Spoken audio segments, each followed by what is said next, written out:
Welcome back, Truth Seeker.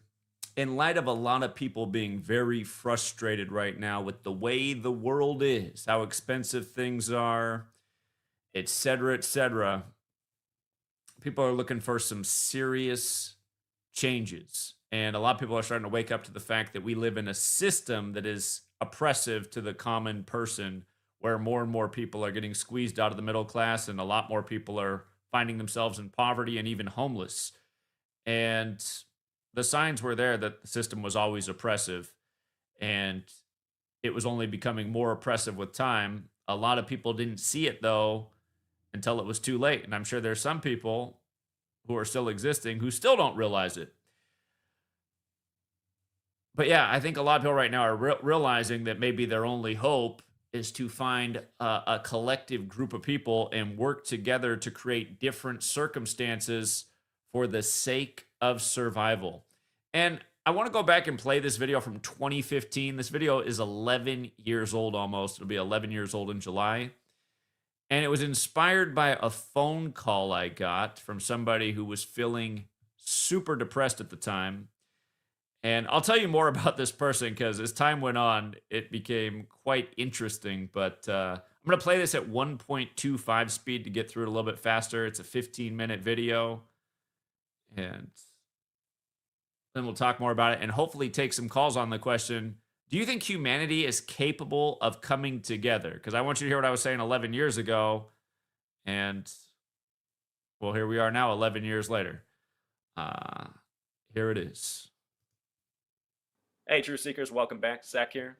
It's been a while since I put my face on the screen. The reason I'm doing it for this post is because it's a personal topic for myself, as well as for many of you likely.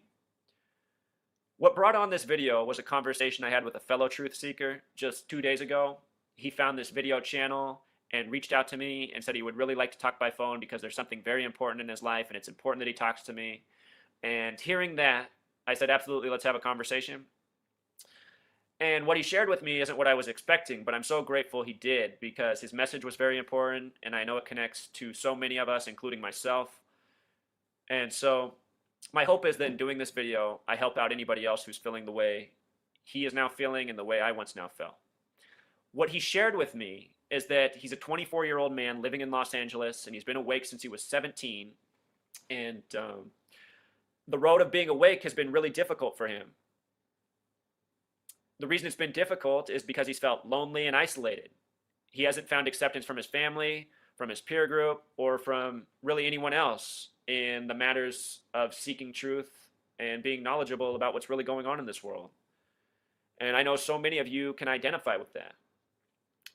Well, in his journey, which now brought him to this video channel, he said he is now feeling the darkest he has ever felt in his life because the information uncovered on my channel has shown him just how rigged the game is that we live in. And he knew the world was bad, but he had no idea it was this rigged. And it's brought on a true feeling of hopelessness and darkness in his life.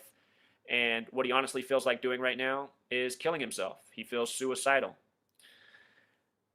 And when he told me this, I said, well, thank you for calling me and telling me this. You're very brave to share this.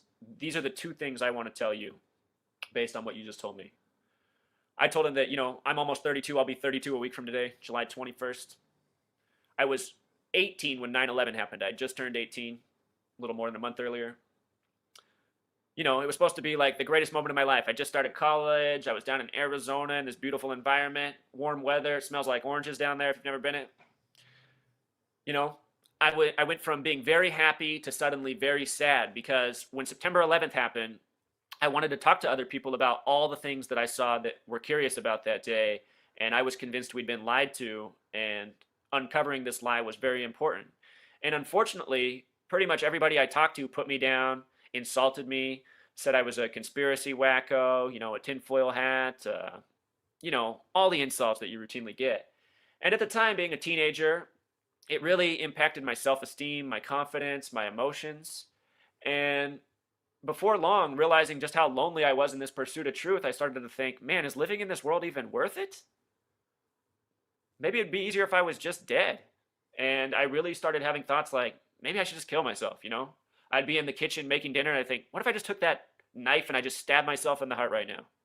It would hurt for a second, but then I'd be all done with this. And, you know, I never made the motion. I never made the act to kill myself, but it was a thought that was marinating in my head for years, through the rest of my teenage years, into my early 20s, maybe even up until the age of 24, which this man is in LA who reached out to me. He's currently 24, young, intelligent man.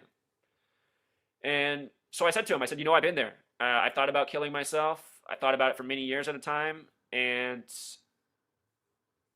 sometimes when I think back, I'm surprised I didn't do it for as long as I felt that way.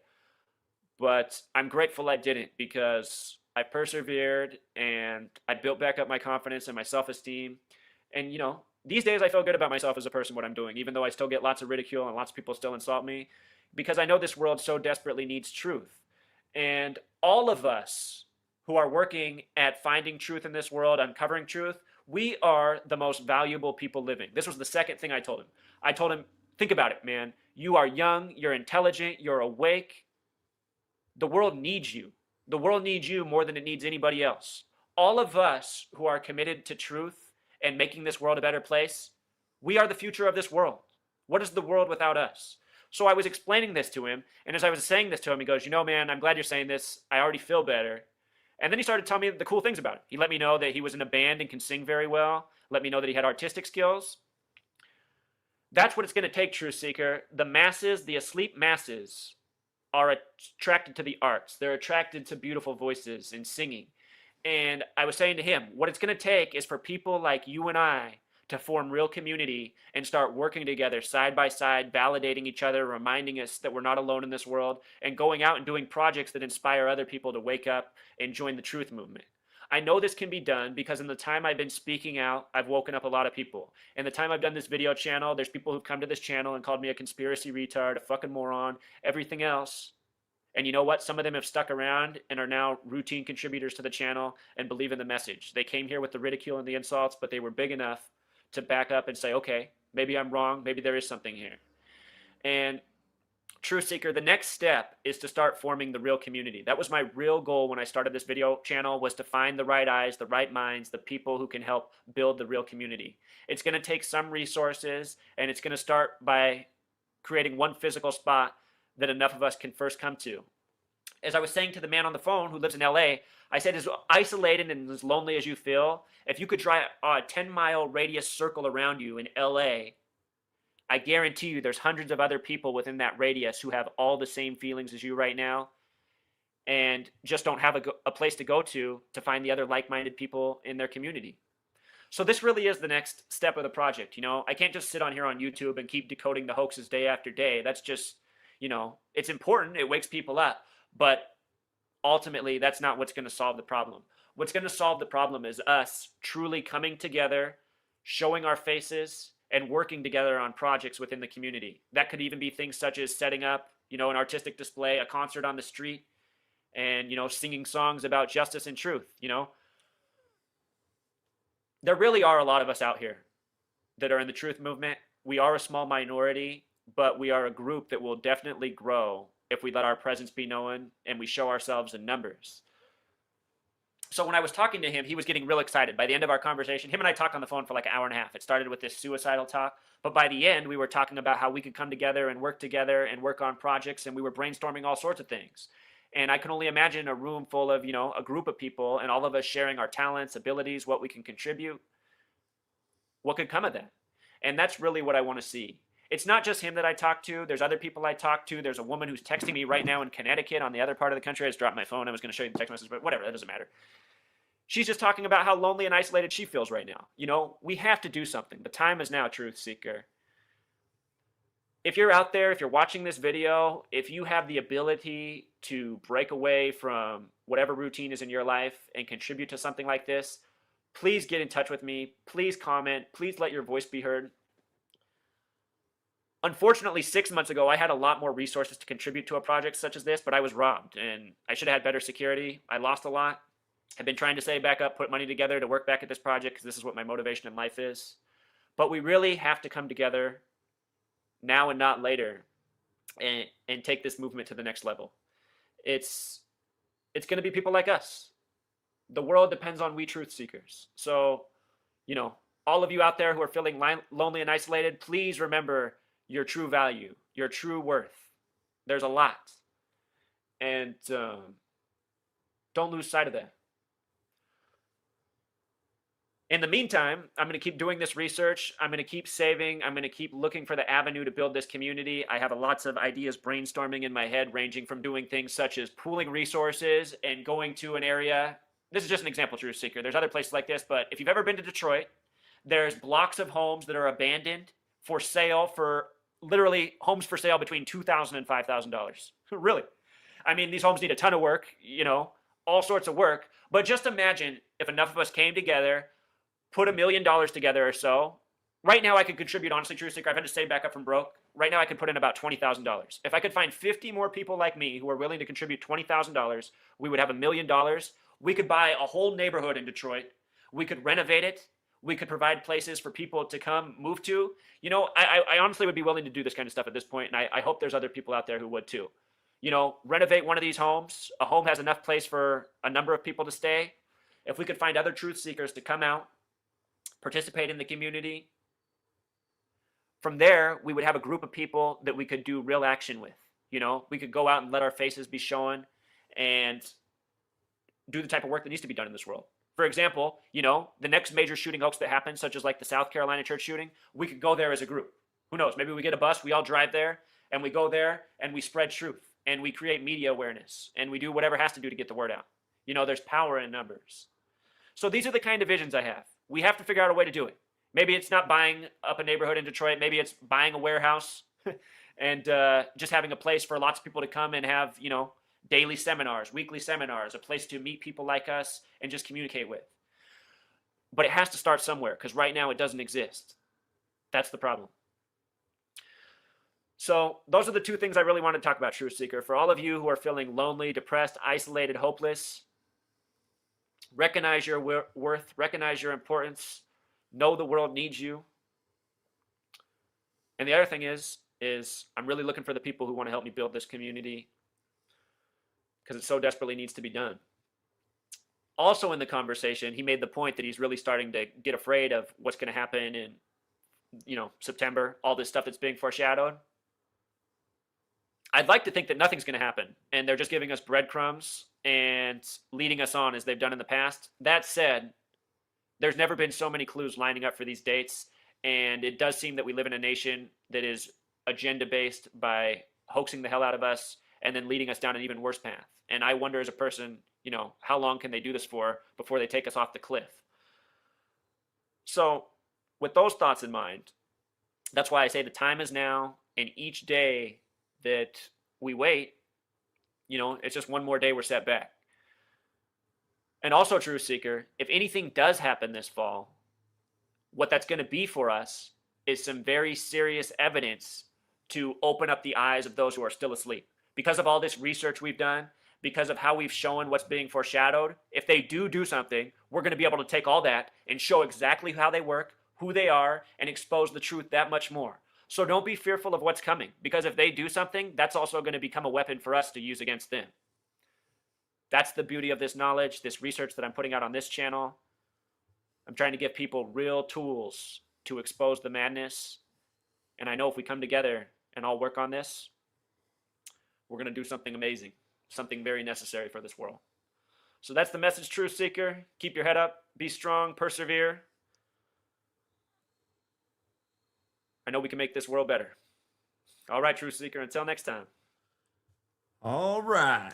Well, obviously, none of that came into fruition. Well, I shouldn't say none of that. I mean, in 2016, I put together a website called All for Truth. It was sabotaged by flat earthers. Again, united we stand, divided we fall. And literally the people I paid to build the website even ended up locking me out of the website, which was a mistake on my part. I should have vetted better who I had build the website. They were really good at building a website. If you weren't on All for Truth at the time, it was amazing. It was like better than Facebook. I was blown away by how good it was. It had video chat and everything.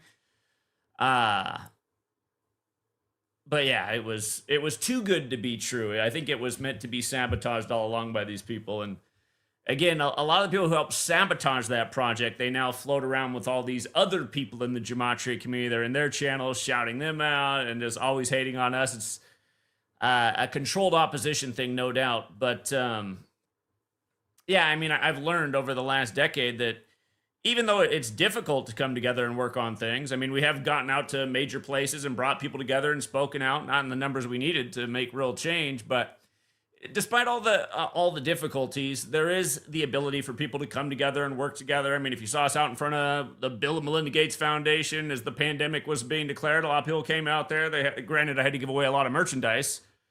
Gave away $2,500 in hoodies that day, but and it was crazy because every other meeting we had in Seattle for the same thing after that, we never got the same turnout because I didn't have the free hoodies to give away. People will come out for the free stuff, but again, there are ways to get people out there working together. And I always say, you know, we had 50 people out there in front of the Bill and Melinda Gates Foundation. Had we had 5,000 people out there, it really might have been a major thing. I feel like the news media would have had to have covered that. We did get to talk to Deborah Korn from Cairo 7. She did come out that weekend. But I always go back in time and I think, imagine that had become a news story on Seattle, and maybe the news story might have gone viral on the internet, and people would have known about Event 201 and what Bill Gates had said a decade today. You know what I mean? It's like we haven't quite achieved it, but at the same time, there's signs that it could be done. There has to be more people willing to work together and come together. And you have a lot of people out here that will say the same things, but then they make no real effort to do it. And I'll always point to Brian from formerly High Impact Flicks. We went to his state, Oklahoma, for the anniversary of Oklahoma City, and I offered him $1,000 to bring him and his family out to have a hotel and bring his following out to educate about what happened the day of Oklahoma City. He's someone who says we always got to come together and work together, but then doesn't do anything. And all he did was... made a video saying I offered him thousands of dollars to come out, which wasn't true. I offered him $1,000 to cover hotel costs. And he also made the video about the security guards who were waiting for me and kicked me out. Again, it's just... He chose to make content to make a few bucks and sell a few basement snacks off that rather than actually help bring out his audience. These are the kind of things that just need to slightly change in the world to actually create a real difference. If humanity actually did work together, there's so many of us, the collective masses, and there's so few people orchestrating what's happening to us, the events in the world that become the consequential things for us, like, again, Cooties 19, war in Ukraine, war with Israel, war with Iran. All these things are being contrived by a small group of people. And because of these stories, it makes everything more expensive for us. It creates new rules for us, the new normal, lockdowns. You got to shut down your business. Anyway, all of this stuff would fail for them if people weren't so reliant on the system. Like I was saying, imagine that we could go back in time. I think a lot of people now would be a lot more open to that idea if it were possible now. Be like, you know what? This system is messed up. I do want to go to Detroit and rebuild that neighborhood and have a huge garden and a community of people working together to sustain. All these things could still be done. Of course, you can't buy homes in Detroit for $2,000 to $5,000 anymore. That ship sailed. But I don't know. For me, it is frustrating that here we are in 2026. And like I said, I mean, you know, the way the cabal works is they give us a big hoax story, and then out comes some new policies, and then we're even worse off than we were before. And I think a lot more people are finally seeing it than when I made this video back in 2015. But what do you think? The ideas I proposed here, do you think humanity is closer to coming together? I was talking a lot about this after when we were out all across the country in 2022 and trying to make a push for it.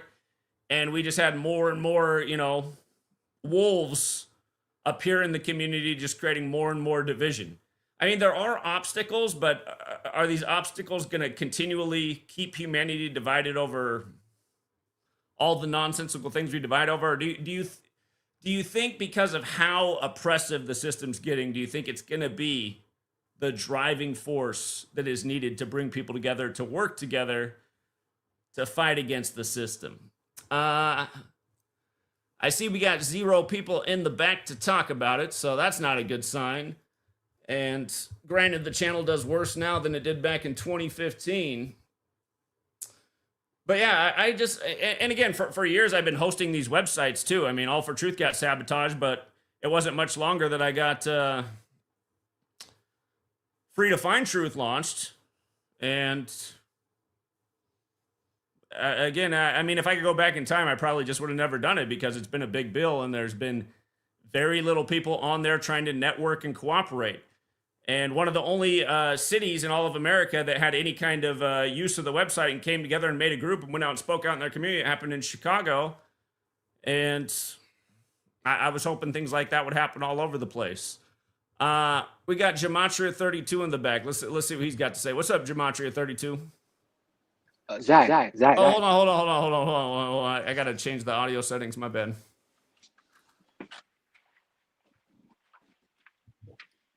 Okay, Gematria32, what's up? You know, they I was walking by this development, right? And they put up, I think rent is like $3,500. I don't know who could afford that shit. I can't afford that. $3,500 a month, right? This shit is ridiculous. What happened to the movement? The rent's too damn high. Yo, you understand? People's rent is too high. Gas is at $5 damn near. But these people, you could turn on the internet on YouTube or Instagram or whatever and see New Yorkers overthrowing NYPD, trampling white shirts. You heard, like the captains over yesterday's game. But people won't rise up for what really matters. We've been saying that for a long time. I said it a million times. Imagine people gathered on the weekend to stand up to the tyranny, but instead they gathered to watch the game. So it's like the Roman circus is still in play, you know, like, I don't know. It's bullshit. It's bullshit. People paying high rent, 23% interest rate on their credit card, but they worried about a jersey that they gonna end up paying. Oh shit, these people are spending their last. They live in check to check and spending their last on a Knicks jersey. Yeah, the priorities are all wrong. So what do you think? Do you think humanity's capable of coming together and doing what they need to do, or do you think humanity's cooked? They've been cooked, way cooked. Yeah. Right, I think we're doing very good right here. I think you built how's that? How are we doing really good right here?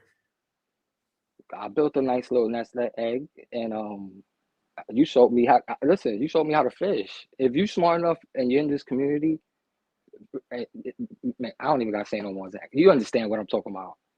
It's like you're bugging. Well, sustaining as individuals, right? But there could be a time in a not too distant future where they got their next pandemic and they got their pandemic declaration all in place, and they're coming for you. They're coming for you with the pokey doke, and you know what that thing's really all about. How do you stand against that as an individual? I saw Trump talking about they want 6G now instead of 5G. They want the 6G, and he was like, "So what they want to do? They want to let into your skin?" I'm like, "What the fuck did he just say?" You know what I mean? You know what I'm saying? Like these people have like that, like you remember the movie Enemy of the State? That kind of technology. Zoom in on you, you know, follow you where you go. Well, as technology gets more advanced, it gets more invasive. It goes without saying. I mean, that's just a fact of the matter too. And I heard Trump is going to the there's talks about him going. CBS reported that he might be going to the Knicks game. We've been trying to figure out what game he's going to. We heard that before the series started, didn't we? So you think he might put the curse on him? Put the curse on him. Put the kibosh. But I don't know, man. Humanity's fucked. It's over. It's been over. People can't rise up for what matters. Don't care about what matters. They seem incapable of just seeing the obvious. Like, how many people on social media are all into the Carmelo Anthony thing and they just can't see how obvious of a psyop it is? I mean, who the hell has the name Carmelo Anthony besides the basketball player? How can you not see it on the day he gets nominated for the Hall of Fame? Another kid is in the news for stabbing somebody with the same name. I mean, please. It's a coincidence. You know? And now Carmelo's 42. He just turned 42 days ago, and the stabbing happened on 4/2. All these psyops throughout history, racially divisive with 42 all over them. There's another one. And then again, just New York and Texas where Carmelo Anthony played basketball and boom, the trial starts You got After hope. the NBA Finals between New York and Texas, I mean, please. So you got hope for humanity, the next generation. Well, I mean, there's some people out here that are inspire hope, but then there's a lot that don't. So, what do I'm you saying like in 20 years, like when your daughter's older, like how you think do you think they still gonna be on some like religion's still gonna be like heavy and you know? It might be way heavier than it is right now. Like again, there's a religious resurgence. Remember, they had Cardinal McElroy on right after Rory McIlroy. I don't think these kids are gonna fall for that. The next generation is not gonna. I think it's. Well, all the statistics show right now that religion's on the rise. There's a lot of young people going to religion. I'm You get absolutely desperate. You got no hope. You gravitate towards the religion. It's the last bit of hopium.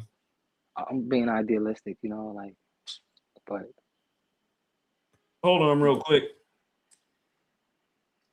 I should have untangled these before I started the stream. Okay. All right, there we go. yeah, but I want to hear what other people think. I mean, because it's. Well, right now there's no one else to talk to. Nobody's up for it, which shouldn't be a surprise to me. I mean, I've had this website for going on a decade to see who wants to organize a network, and I tried to ask people. Nobody reached out. I tried to ask people. Oh yeah, but I want to say, you know that in Ohio, the governor race, Vivek Ramaswamy, he's leading the governor race in Ohio, right? JD Vance is from Ohio. They was classmates in Yale, both of them. They was in the same class at Yale. You follow? What are the odds? It's like John Kerry and George W. Bush, the Skull and Bones members, being the only two frontrunners for president in 2004. Yeah, like, what are the odds? And we know Les Wexner is the king of Ohio. You know, he owns Victoria's Secret, Express, and pretty much the whole mall. And that's that whole Peter Thiel universe and Epstein shit. So this is crazy. People, I mean, listen, let me know when we start hanging people like politicians, athletes, and entertainers. And other than that, you know, you can miss me for everything else. But yeah, I'll let you get to it. Zach. All right, Gematria32. Appreciate it. Yeah, get some new people to call up. Stop being shy. We'll see. Peace. Well, so far there's nobody else to talk about the topic. And something else I noticed about humanity is it's easier to talk about other people rather than yourself. And I think when it comes to this topic, a lot of people realize for one reason or another, they're not really willing to do much themselves. They might be burnt out on humanity. A lot of people have given up on their fellow man. And a lot of cases, it's understandable. A lot of people have been screwed over by their fellow man. For those of us in the truth community, you know, people talking bad about us for trying to enlighten them. I'm sure a lot of you will see friends and family talking about the Carmelo Anthony trial day, and you'll say to something like, don't you think it's weird that the stabbing happened the same day that the basketball star Carmelo Anthony was nominated to the Hall of Fame? And then they'll look at you funny like there's something wrong with you. And you're like, what's wrong with these people?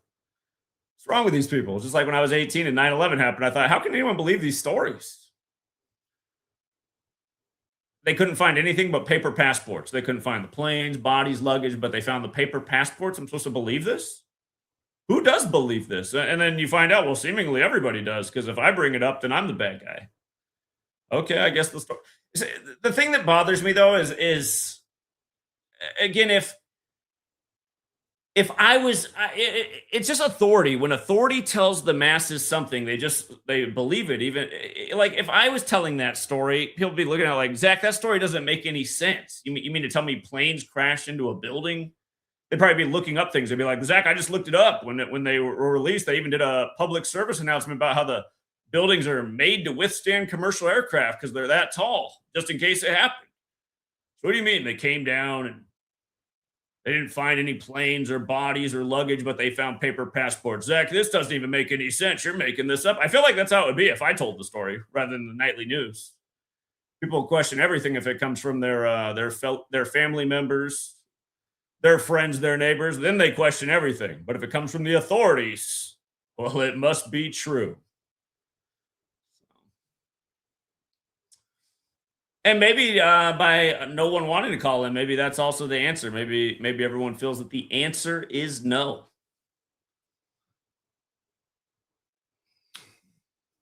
And maybe also part of it is I do see my chat a lot of time. A lot of time the regulars here just bashing on everybody else who's calling in as they don't call in. I'm just thinking, why did these guys hang around? Why are they all trying to rip on everybody who's actually tuning in and listening and trying to participate?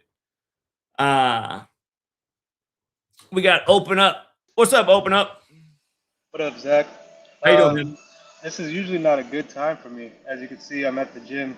This is my usual gym block time. But I just wanted to call in, let you know that people like me still out there listening, still supporting. Whenever your stream is like at this time, it's right when I get off of work. So I just come straight to the gym. I'm usually here for like 2 hours or so. So that's why I'm not really that active in the chat, but I'm always listening. So I just wanted to check in. I appreciate it. Yeah. Yeah. Keep going, Zach. I always support and I always share the work. So appreciate what you do. All right, man. Take care. All right. Peace.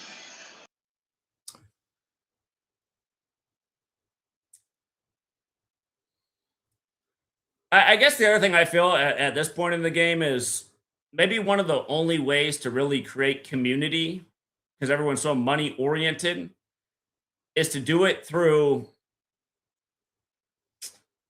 perhaps through business. Like I said, I got this idea. I have this commercial property and it's all rented out by people. And I have this idea that someday I want to put businesses in there that, maybe the future GematriaEffectNews network or things that actually relate to what I'm doing. But I haven't had any problem with vacancies. We lost one tenant and we filled it up real quick. And anyway, someday I was thinking, based on how children need, or families, I should say, need affordable childcare. They need better teachers. I could imagine this building being just all family, children related. I have this idea of a place where diapers are affordable because a lot of parents can't afford diapers right now. And I realize this because of Sweet Lady, because Sweet Lady says it's crazy how many parents are coming in to get medication for diaper rash. And you get diaper rash when your diapers aren't changed enough. And the reason, obviously, parents aren't changing diapers enough is because they can't afford diapers. So rather than changing the diaper every 2-3 hours like you're supposed to, they have their baby sitting in diapers all day because they need the money to go further. Because they can't already pay their other bills. They can't afford gas. They can't afford food. So they justify, like, if I don't have gas, I can't go to work. If I don't have food, we all starve. So you're just going to have a diaper rash. And again, people shouldn't have to make these kind of decisions. But I know that if I bought a whole bunch of diapers in bulk, I could sell them for cheaper than even what Costco does. And that would be helpful to people. And also, American baby formula is horribly disgusting, and formula is super expensive in the store right now. Similac, the regular size can at the grocery store by my house, and keep in mind I live in a small town, so it doesn't have the best prices because they don't have economies of scale. But Similac in the grocery store by my house right now is $60 a can, and it wasn't that long ago that it was $40. When Ruby was born, it was $40 there. Now it's $60, so it's gone up 50%, and that must be incredibly hard for people to afford. But the point I'm making is we buy this expensive baby formula from Germany. I wish Sweet Lady was still breastfeeding, but she was having really bad arthritis and the pain was too much, so she quit breastfeeding after 9 months. Anyway, when you buy this German formula, which you're supposed to use within 6 months of getting it, when you buy a whole bunch of it at once, it makes the price pretty decent. And I was thinking, man, if you bought even more, you could get it way cheaper. And then you could sell high quality formula because realize these German ingredients, it's made from the stuff that the food in Europe is a lot better than the food in America. Look how they put iron in baby formula in America. They literally shave it from iron bars. That's not what they're doing over in Europe. So if you can afford the European stuff, you're putting something a lot higher quality in your baby's body. And everybody should be able to afford the right food. You should want to put something toxic. So I'm just imagining this place where diapers are really cheap. Formula, high quality formula is cheaper than selling the German stuff for cheaper, a lot cheaper than what they're selling the Similac for. And maybe next door is, a place where somehow, some way you figure out how to make affordable daycare so that parents aren't having to pretty much give their whole check to have their, I'd like to do something like this, but if you created that, right, you have this family oriented place where you're really trying to help people out because people are coming there and, you're like minded and you're thinking there needs to be more places like this. I don't know. Somehow you just grow a community from that. More people come in with, yeah, this is what we need to do rather than being so greedy. If we can afford to have businesses that are fair and actually help the community. And I don't know, somehow a town like that grows. So I don't know. Because you guys, since I made that video in 2015, I've helped out a lot of people. A lot of those people have, some of them have even become trolls of the community. They've just vanished. I just realized there's just so many freeloaders. There's so many bad people. It's like I said in the video, I'd been robbed 6 months earlier. It's actually 8 months if I made that video in July. It happened in November 2014. But that was even trying to help out my neighbor who then comes back and robs my house. I mean, it is hard to help a lot of people in our society because they've been made bad. And again, as they say, everything starts at the top. We live under this evil system, and it seems like that evil seeps into a lot of people and they become bad. But yeah, I mean, the goals haven't changed over here. I'm still trying to fight the system. I'm still trying to get people to come together, network, organize. And I don't see much in humanity. I know a lot of you guys' excuses. I have to work, but like I've been telling you guys for over a decade, if you just stay on the work treadmill, trying to keep up with the bills, guess what? The system keeps getting more oppressive and it becomes more impossible to keep up. I've explained this so many times in so many videos over the years, and it's fallen on deaf ears. But anyway, let's go out to some of these people. We got 3+3. We got Mr. Famous. We got Rusty. And we got Wall Generation. So I'm going to go in the order you guys came in. 3+3. What's up? Hey, Zach. How you doing, man? I'm doing all right. What's up? Hey, pretty good, man. Yeah, pretty easy question, pretty easy answer. It's a cabal that's thousands of years old, who has mastered human inclinations and human psychology. In addition to that, with all their technological advances, they're coordinating masters of humanity. Humanity is behind the 8 ball, and we can't coordinate, and that isn't by accident. Some people can coordinate, though, right? Don't you think some people can do it? Well, yeah, obviously in your case, but it's difficult when you're running the one-man show, and resources are limited when we have a government that takes our taxes and utilizes it to impose a constant threat and a variety of different tactics to mind warp the masses. It's definitely a David versus Goliath story. You're right. I think it's an easy answer. But that's not to say that there's not a John Connor in the mix, Terminator. We need more John Connors. You bet. Well, but I also think that too, that just as if they've given us an example, and I don't want to use any religion, but we can say that there's multiple religions whether it's Buddha, Siddhartha, Jesus, Muhammad, and anyone you want to pick, through the one, many can be influenced, and from that, it can flourish and grow to change. Yeah, that's my mentality too. And like I said, I feel like we've done some things in this community where we were close, but we really needed probably times 10 the effort from the rest of humanity, and we haven't gotten there yet. So, well, here's what I also think too. I think that as we have additional events that are going to transpire in the United States and the world, as we have more tragedy, more loss, and more people are behind the 8 ball or find themselves not making ends meet, you'll have a more awakening for them to see, hey, where what's wrong? And they'll ask themselves the same question you asked yourself back in 2001. What's wrong here? After it'll just be a later awakening for them. And so therefore, if you hold on long enough, you may meet those particular people down the road. Right. And that's the point I'm making right now. There are a lot of new people waking up right now, and they're in a really bad spot going, what happened? Yeah. Kind of like how those Knicks won last night. 12 straight, just like game 1 of the 99 finals, same teams. Yeah, that's pretty cool. Game. Hey, that was a good point, man. I saw that one. I liked it a lot. I'll let you go get some other more interesting callers. They can press the right button here. Yeah, not right now, but I believe in the future as things degrade in our society and in the United States, we'll have more people asking themselves what's wrong. And when they ask themselves that question, they'll be searching out more channels like yourself and others. All right, 3+3. Appreciate it. You bet. All right, take care. Good night. All right, we got Mr. Famous, Rusty, Wall Generation, then Light. What's up, Mr. Famous? Hey, I just wanted to call in to contribute to the topic. And just thinking about what you were saying and even watching that older video, because I've been, paying attention to your videos for a while. I had your YouTube, multiple channels. And, it's funny, when I first found you again, it was just like a year or two ago, because I had this inclination. I was watching a sports game and something weird happened. And I was like, there used to be this dude, Zach, and he was always calling, everything going on based on the numbers. And I was like, why is he not on my YouTube anymore? So I went digging and I just went on YouTube, searching Zach. And then I was like, what was his last name? Hubbard.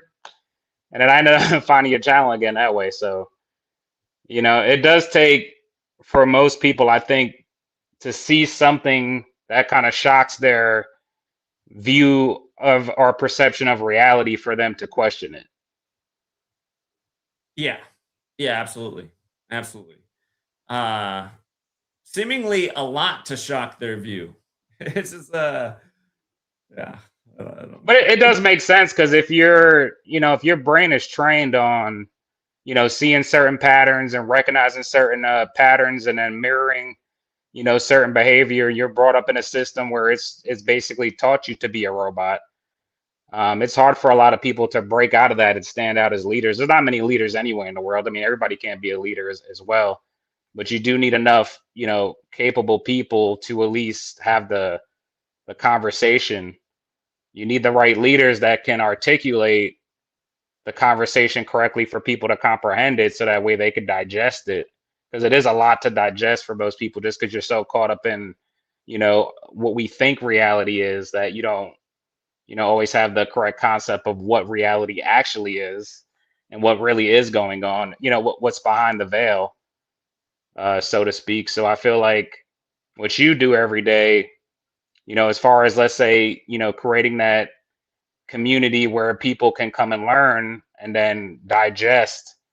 And then once those people seem to learn, then they can, contribute and add more to the community, almost like a domino effect. And I feel like that's kind of what, lately I've done, is because I've tried to, digest the knowledge, and then trying to, once I know it, to try to contribute back, to the community in that way, by just trying to work with other people and, put heads together and come up with the best ideas, so we could all make sense of what's going on. Yeah. Yeah. I hear all that. And I feel like also with your idea, it's like, it's hard to have a centralized location where you could go to. It does sound like, if anything, like a very lofty idea, but these days it's not easy. But your system of having like an online setup, like your Patreon, it's almost like a place where you can go to learn. There's a lot of resources there, but even if just throwing stuff off the wall, but like if you had an online store that was, like you said, had your brand of Pampers, people could buy them affordably from you, a place to learn about better food to eat, a place to learn about maybe more impactful news, a place to learn decoding, it just has to have those different avenues where, whatever interests people have, because we're all different, can go to that certain spot in your community and then learn from that, section of the, 100 different things that you offer as far as knowledge goes. Yeah, and just about something else you said, I mean, a lot of business owners, just the whole system is really gouging people right now. And I think a lot of people, you go out to eat for a restaurant. If you and your date go out, you probably are not going to spend less than $40 just for two people, where 10 years ago, I mean, you probably easily, depending on where you went, you probably could have spent closer to 20. It's like the cost of eating out has at least doubled in the last decade. But I was thinking, theoretically, for land, part of the problem is people have to pay a tenant rent if they have a landlord. But there are people that own the building and they have a store there. I was thinking if I had my commercial spot paid off, I could set up a place for people to come get a healthy breakfast each day and teach them how to eat right. And hey, come get a nice plate of eggs and an avocado to start your day. This is really the way to eat to start the day. And I wouldn't have to charge them $20 for eggs and an avocado like you'd probably pay any place now. I don't know. I'm just thinking about this. People not being so greedy and people who are in a privileged position right now doing things to actually help out their community. There has to be a cultural change like that before everything falls apart. No, you got a good point to that. I mean, I always try to think, what way could I give back? Because I have my own talents and abilities, but what way can I contribute back since I've learned from you? And the best way I could do it is I could apply my kind of sports acumen, to giving, better advice or zooming in on better patterns that, seem to happen more and often. That's just like my ability. I used to run a big online company for, first half of my life out of college. And I built it from ground up, selling products on eBay and turned it into like a multi-million-dollar Amazon marketplace. Hey, one of the guys who rents a spot from me started an online business and then he wanted an actual physical store place. And he's a young guy doing something similar. So one of the people that rents one of my spots, the only vacancy I had, he took it over and he's just kind of like what my nephew's doing too, buying things online for cheap and then selling them. Reselling them. Yeah. He has an actual physical store space that's increased his business too. So. And I think you definitely could do it because, like I said, just like your idea about having a place where you could eat and then be educated, there's just not a lot of that anyway. There's some like really cool like spots I've been to where like, there's great live music and great food. So like those combination of those two factors make it a entertaining experience. So your idea about food and education too is very interesting because even teaching people when they should eat, how to fast, how to give yourself time to digest meals, best times to eat, that could help people maybe not overeat. And maybe that's why they're a little more in the hole than they should be because, you show in the videos where you look in their car, it's Doritos, terrible food for you, nothing healthy.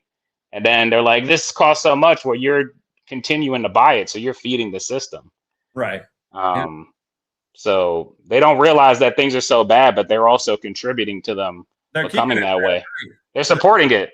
These companies are saying, "Oh, see, I can charge you this much, and you'll still buy it." But they know they got people addicted too. I mean, well, they put the certain chemicals in the foods that definitely, high fructose is very addictive, and certain salts are addictive to certain people. But people just seem to just like eat and then mindlessly eat, and it's just like consuming, entertainment. People mindlessly consume entertainment, so they don't even think to question what's actually going on or what they're really being shown, what's the real agenda behind what they're putting in front of you. They just look at it for pure entertainment and don't try to sit and question it. But I just feel like you've always been interesting to me, and I find this highly entertaining because now that I can see more of your videos and I keep up with it, I feel like every time I come to a video, whether I'm sitting in the back or if I get a chance to call in, I'm learning something.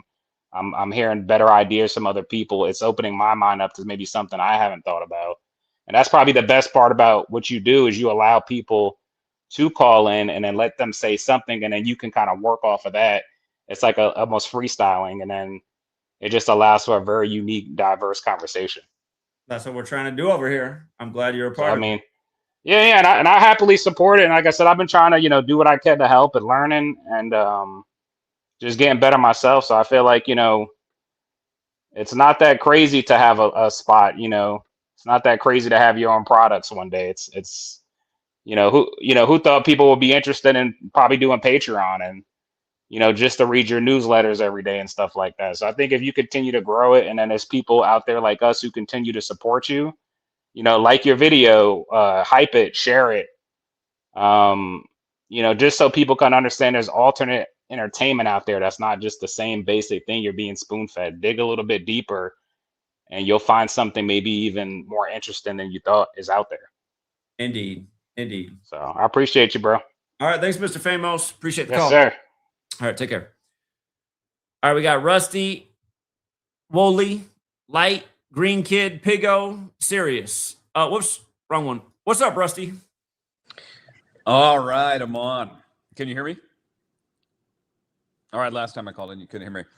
I think it's a perfect topic. I think it's it depends on how we define fighting for its own survival. I'd like to just chat more about just more the truth movement itself, on how it can move forward. Based on history, it seems like it really hasn't ever moved forward. I don't know, would you agree or disagree? I feel that it was moving forward until the summer of 2015. That's what I think. I mean, I don't really feel about like even in our generation. I mean, we have generations, hundreds of years of warnings, and even philosophers that may have given numbers. It's like, with the same predicament we're in, it's like how do we wake up the masses? Because there's you shouldn't have to understand numerology or gematria to live in the world and just sort of notice. It's like, the government isn't really real. Like, our votes, yet people are still voting. Who's controlling all your information? It should be obvious. Yeah, I mean, even if you're stupid, like, you should see. It's like, or you should at least question it. So we need to have amongst the masses, like, what is the word I'm looking for? Like an event, like symbolically, like the end of the V for Vendetta movie. Like, everyone needs to just sort of understand. It's not like we're gonna, so we need to achieve that. So I don't think it can be achieved by. So let's say what you do on Patreon could be one thing, but what you're doing here, I would label you as like an independent news person. So like, independent news is never going to get the word out to the masses. One time I went to Oregon State, and I remember one time I went to an alumni like meetup thing, and there was this guy that was much older than me, and he's like, an older guy, and he's like, I've been training CEOs forever. So he gave this recommendation for a book. And I don't remember the name of the book, but the author was some guy named Thomas Freeze. And there was a chapter on the book kind of called Marketing. So, I think that as the truth community, as far as getting like the word out, I think we got to be beyond that. Like, we got to be using the tools that they use against us to unite the people, which means, basically, the message has to be put out per demographic. Like, and I'm not even saying we have to tell the truth. Like, ultimately, we need whatever happened at the end of the movie V for Vendetta, when everyone puts their stupid Guy Fawkes mask on. We need the world to do that. And unfortunately, no one's gonna, numerology and gematria isn't gonna do it. So we may have to trick everyone into whatever knowledge or whatever it is to get that particular person to do what we need them to do, which would be, fight for its own survival. Can you give an example of how it might look? So for example, like, back to that book, marketing was described as he used the analogy, a funnel system. So look at you and I. We're literally the same demographic, same age, same everything. I'm also from Portland. We think the same. We're going to respond to the same media. But someone, even from the same place, that's 2 generations younger, isn't going to respond to the same media. So, like, for example, like, social media is clearly and obviously controlled like this. They know your age. They know your history. They know exactly what media to put in front of every single person on the planet to get them to do whatever, to get whatever they think. Like, they know what you are from your computer, like where your phone. They know. Before that, I mean, they're training us from a young age in their system. They're filling. They're a fucking language. They programmed us. So, and they're learning their curriculum. I mean, we all went to state school and pretty much learned the same things. So exactly. So So, and as you can see, they're learning different things now. So because they're in college now, they're in their 20s, they're being given a different message. Like, they clearly don't behave like we do. They don't think like we do.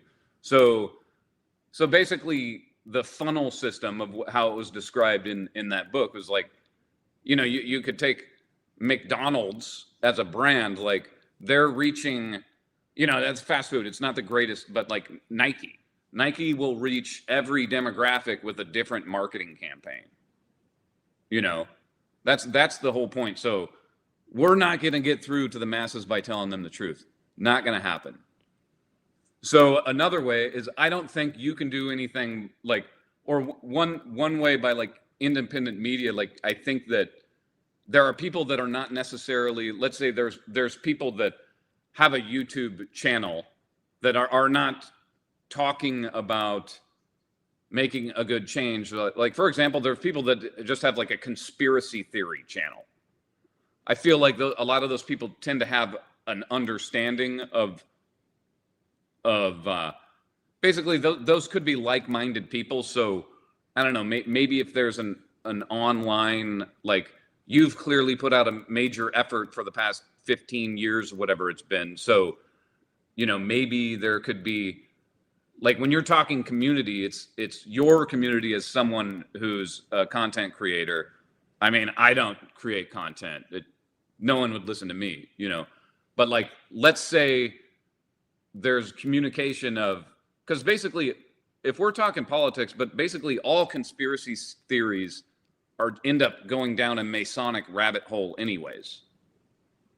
I use that as a vague term, but like, even serial killers and all sorts of weird shit that happens, it generally comes back to Masonry, Sure.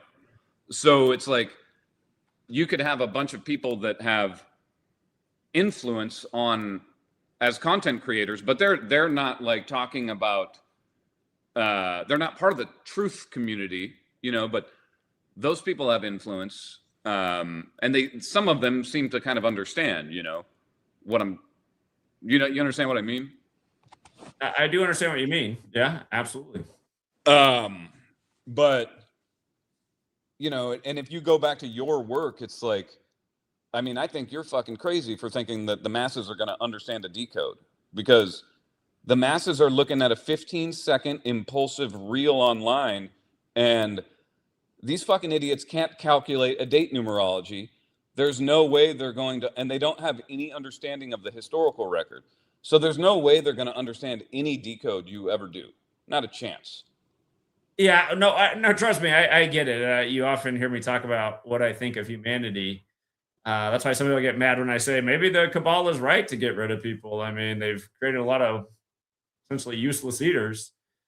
Well, I mean, and when you talked about the education system, they are creating useless people purpose. They know that. They're easier to control, and now they don't really need them at all. They don't need the Walmart worker anymore. They don't need the McDonald's person. They got robots to replace you. They're easier to manage. That's what I was saying a minute ago, that maybe the only way to really get like a concentrated community of the right people is by, since everything's pretty much consumerism and business oriented in America, is making businesses that and a concept that maybe makes other people go, yeah, I want to be like that too. I want to help people out and not be so greedy. And then I don't know. I mean, I'm just, it's a difficult spot, but I could imagine if you started some movement in a place, a location where more people came and did the same thing. It's like, okay, look at this. There's an actual community here. There's people that aren't about greed. It's not about, dominating and, taken from others. It's about creating something that actually makes a good community, a place where people want to be. Everyone's healthier, everyone's benefiting. So it's hard it's hard to know with the state, because the state is just so greedy. It's like the commercial property I have, they doubled the assessed value of the property, and I guarantee you I couldn't sell it for more than I bought it for, even though I've fixed it up a lot. But now my taxes are double this year. It's just, and the insurance and all this stuff, it's just like, it's hard for anyone to get ahead right now based on what they're doing expense wise. But that's why so many people need relief. And I don't know, I'm spitballing. I mean, they're shitty people that they are our masters. It is what it is. But it's always been like that, I always just wonder if you did create a town of like-minded people, if they all rebelled and resisted, said, "Oh, guess what? None of us are sending in our property taxes this year because that school over there, we don't want to go there anymore. We got a new idea. We're going to have our alternative school over here. Not going to cost as much and it's going to be way better." I mean, I think that would turn into Waco or well, if it's a whole town, they'd have to send in the army, but that's Bundy kind of or what needs to something. happen to make a change. Because what if America saw that, like, wait a minute, that was a whole town of people and they were doing something cool? Maybe we all needed. I don't know. There has to be some kind of spark. I mean, I think it would have to be. I mean, it couldn't be like a town. We have the internet. It would have to be something that, like a virus that penetrates the world. Well, I mean, I retired. I'm stories go 45. viral. Huh? The stuff that happens in the world is what goes on the internet, you know? So, I mean, it could be a town that become the viral story that influenced the change. No, I guess I mean like somehow to affect influencers globally, because I don't like America and I travel all the time. So I'm in third world countries, so I speak to people. I have friends in third world countries. Then you're also always meeting expats or other travelers. So you have the horrible Western influence, which rules the entire world. So you have people throughout the world that understand that. So you have content creators like you in, I don't know how many, the Australians, usually Western people, but there's Asian people that, obviously, like there's the plant, Professor Jiang, but there's plenty of people that know the history of the world throughout the entire world. So once, content creators or, let's say somehow you're communicating, or just all people that create content throughout the world, maybe a message, just something more like that could spark something, as opposed to, this group of people did an off-grid homestead and blah, blah, blah, and then the government went in and killed all of them. I'm sure that would happen, but who knows? I don't know. There'd have to be the example of the town that overthrew the government and was very, I mean, I don't know. Something's got to happen. And essentially that's what we need, you guys. We need people to work together without some authority saying that I need your money. Here, give me your money because I'm going to give you school. And again, we just need people that are decent people that realize, you know what we actually need in life is a good community. People that aren't going to rob from you, that you can trust your neighbors, that your shop's not going to get broken into overnight because everyone's fed and everyone's doing well enough because nobody's too greedy in the town. I don't know. That's like my vision for how the world would change. The towns pop up, they overthrow government, and then it happens on a larger scale. I mean, it is a bit of a pipe dream, but I don't think that human psychology would allow that. Yeah, there's a lot of bad apples. I hear it. I mean, but because that is exactly what they use against us. The fact that, I mean, it is a battle of good and evil. The fact that so much of mankind cannot, they cannot see that the world is under control of a giant corporation. They cannot see that. It should be obvious. Well, they're starting to see it. More and more people are starting to see that we are run like a business and it's predatory. All right, Rusty. Well, we'll keep having conversations like this. My daughter, I know she's going to get up soon. I got to let a few more people get in before I run out of time. But good talking to you, man. Another man from Portland. All right, take care, Rusty. All right, we got a dream. We got a dream, even if it seems impossible. We got to have some ideas. All right, Light's up next. What's up, Light? Yo, what's going on, Zach? How you doing, man? I'm doing all right. How are you?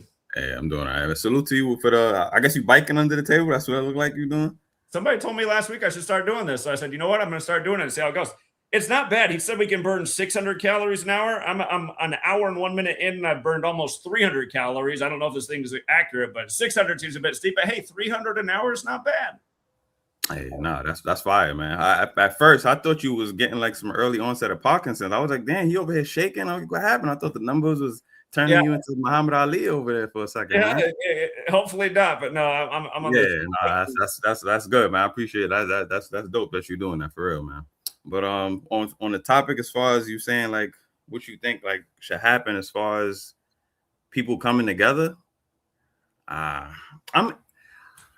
I don't know if we could. That's a tough question, man. But only because we see what's going on time after time. Like I said, I met you in Buffalo a few years back. We had went across around the corner to see the Masonic Lodge, and we Right. actually we met the security guard that was actually, I guess he was saying, he was giving us like some, I don't know, some details of what was going on I before the remember. shooting. Okay. Yeah. Yeah, but I don't know. Like, look how much stuff has happened between that time and now we in 2026. And if I mean, I feel like there is, like, I guess they say like it's a solar cycle going on and things are changing. We're in the age of Aquarius and things like that. So it's all the truths are coming out. But I just feel like, even before that even happened, I feel like this should have been some type of awakening going on before even, because I'll be feeling like what more has to go on before something changes. We see things happen time after time. Now we're getting into the age where we're getting older now, and we're seeing how the kids are. The kids, I feel like, are getting dumber. There's some kids out there that I feel like have a potential, but why do we got to keep waiting on the next generation to do something? Oh no, the next generation has to be the ones to take care of this. They're going to be the ones who do something and make the changes. So when are we going to do something? I'm just, and I don't think, I mean, a community would be dope, right? A community of people that turn their backs on the government. That would be dope. But look at things like Black Wall Street that went down and they end up, getting destroyed, and in the Black Panthers and things like that. These groups always get infiltrated somewhere down the line. And even if that didn't happen, you got places like Hawaii that, who know, they I think about the Amish community, right? Even though they're like kind of like away from away from society, they're still like their skies are still getting sprayed. They still got to deal with their crops and stuff getting destroyed. And I mean, it's I don't feel like we can fight good with good no more. I don't think we could do that. I think we have to. I think heads got to roll at this point. I've been saying that for a long time. That's why I got the FBI at my house. So I don't. Yeah, like I think that's the point we at, because we're not just gonna be able to just turn our backs and be like, the government, we ain't gonna support them. We just gonna let them do our thing and we do our thing over here. Before we gonna be getting hit by all kind of whatever them. That's how the government works. The government says if you don't obey, we're gonna throw you in a cage or we're gonna come at you with violence. I mean, that's how they work. So how do you? Hold on, my daughter's hold on. She's gonna get up in a minute. Go ahead. Yeah. I mean, like I said, like it's just been so much going on. Like I feel like we just keep on. The food we eat is poison. Like we got people like Trump he's allowing these companies to spray even more pesticides and stuff on the foods we eat.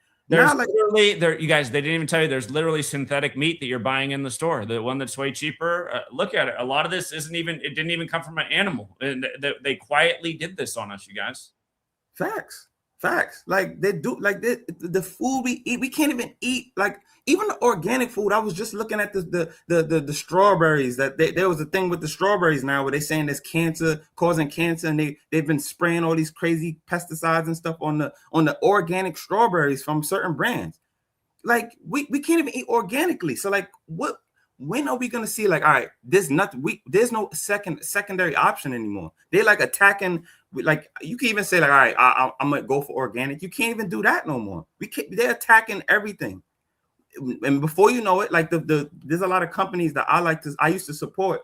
They're getting swallowed up by bigger companies now, like the Krafts and the Nestle's and the Coca-Colas, these brands. And then once you realize, like, they're all controlled by they all got controlled by BlackRock and all these companies. Like everything is getting swallowed up. So when are we gonna get to that point where enough is enough? Even my community, I would say, they don't give a fuck. They don't give a fuck. The people are just doing every trend that comes out. Now people are eating Kool-Aid, pineapples, and all kind of dumb shit. Like, what is happening with society for real? Like, for real. Like, something needs to happen for real. And I keep like hoping, like, and I feel like that hope stuff is it just puts you in a mind state where you just sitting on your hands and waiting for something to change. And that's like the religion mindset, you know, sitting back, waiting for Jesus to come. Oh, Jesus is going to come. You know, what more got to happen? You know, we seen the only thing that makes change in the world that we actually know of is action. And there's not enough people willing to act. It's a major problem. Yeah, right. So like we seen the Epstein files come out. You would think that would have, you know, they quote unquote Epstein files, whatever, you know, information they put on that, you would think that would have made people, you know, be in an uproar. No, they didn't care about that. You know, people went and supported Jay-Z, and now they're saying they love Jay-Z again because he went and said a couple bars to, you know, it's like they just keep on throwing distraction after distraction. Now the finals is out. Now everybody's worried about Wemby or Jalen Brunson. And it just, they always give you something, and then people just eat it up every time. And I feel like when them chips come out, when that Neuralink come out, people gonna fall right into that too. And that's gonna be like, that's what I really think is gonna get real bad.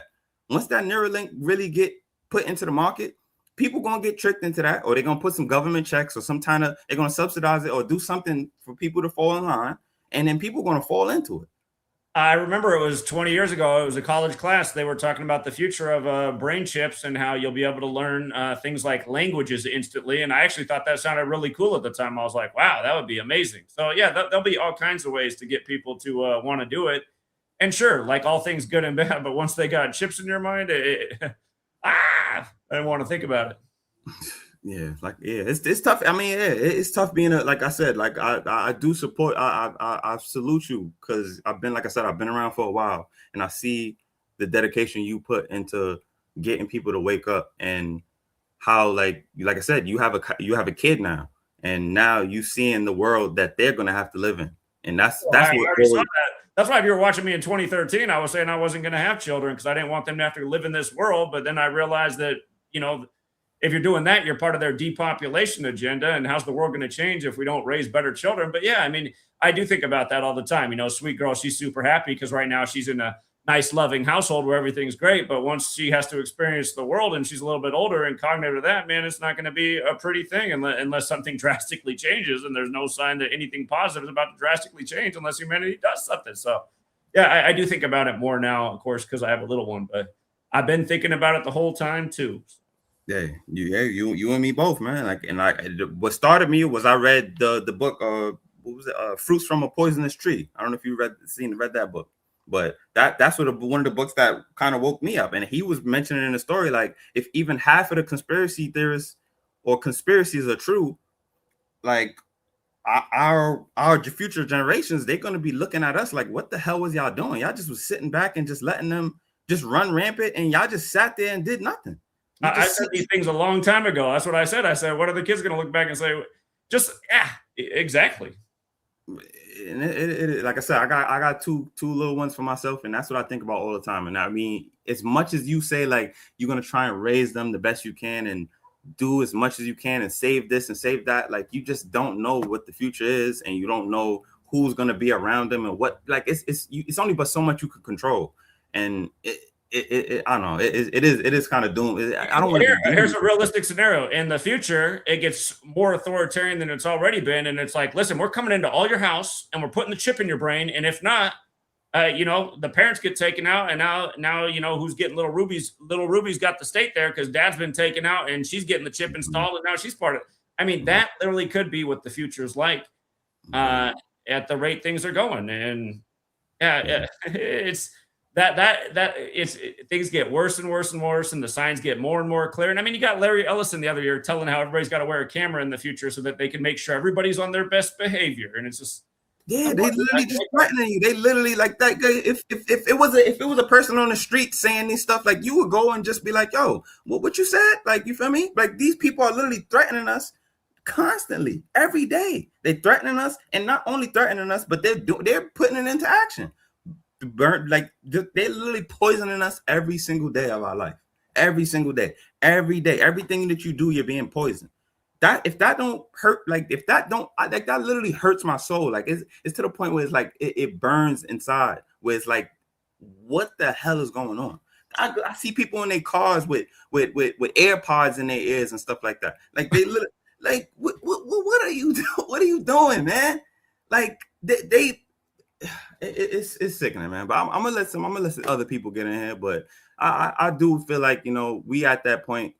I don't know. The community thing sounds good, but it's gonna be tough because there's so many brain dead zombies literally around us that it just like y'all make it hard for us now. Y'all making it hard because everything is literally right there in our face at this point, and there's nothing more to be said about it. There's nothing more to be said. You see it. You have a computer in your pocket. Half the time you searching and doom scrolling. All the information is there. There's no more. We are end game right now. This is the end game. We are in the finals. We in the finals right now. Y'all think this is the NBA finals? We in the finals right now of our lives, and we need to do something for real. But yo, salute to you, Zach, and I'll let somebody else get on, man. Appreciate it, Light. Thank you. No doubt. All right. Sweet girl's squirming around a lot, so I know she's going to get up any minute. If that happens, I'm just going to bring everybody up. But right now we got Green Kid, Sirius, and Pigo in the back. What's up, Green Kid? What's going on, brother? Rusty and Light, they both hit the nail on the head. Rusty on the point that it could turn into Waco. The reason I think that would be is because you have so many haters. They would call whoever to shut that thing down, man. Yeah, I don't know. It's just, I feel like we are cooked because even within your community, you can see the divide. You have people that still believe in religion. You have people that believe in that we're in a simulation. There's just so many ideas that we all have. We can't agree on anything. That's why you come with a simple idea. Do you guys want clean food, real food that's not going to kill you? Because the only way to really do that at this point is to create like a massive greenhouse in the community and have the community say, hey, listen, part of our life is now taking care of our food supply, not doom scrolling and watching the latest Netflix show, but like literally we want to live and we want to be healthy and we don't want to die from some preventable disease and illness and get on their big pharma solution. Because you can see that they're engineering a food supply that's going to give you the disease that they know it's going to give you. And then they're going to have the exact solution ready to market to you to make even more money off you. And then that's probably going to give you 10 new problems that they can prevent for a little bit before you die all the way. And again, you guys, I mean, that really is the game right now in America, is to get you sick so they can make a killing off you and make you a forever debt slave because you're never going to pay off your bills from your medical problem. But anyway, go ahead.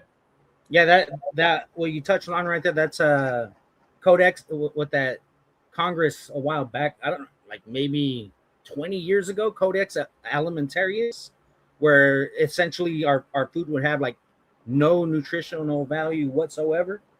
And I feel like that's gonna, with how they're modifying our seeds for like bugs, I guess is what they're to like have natural pesticides. I don't know how that would work, but anyways, yeah, what else are they putting in there? How else are they modifying it, our seeds, to make sure that their agenda is fulfilled?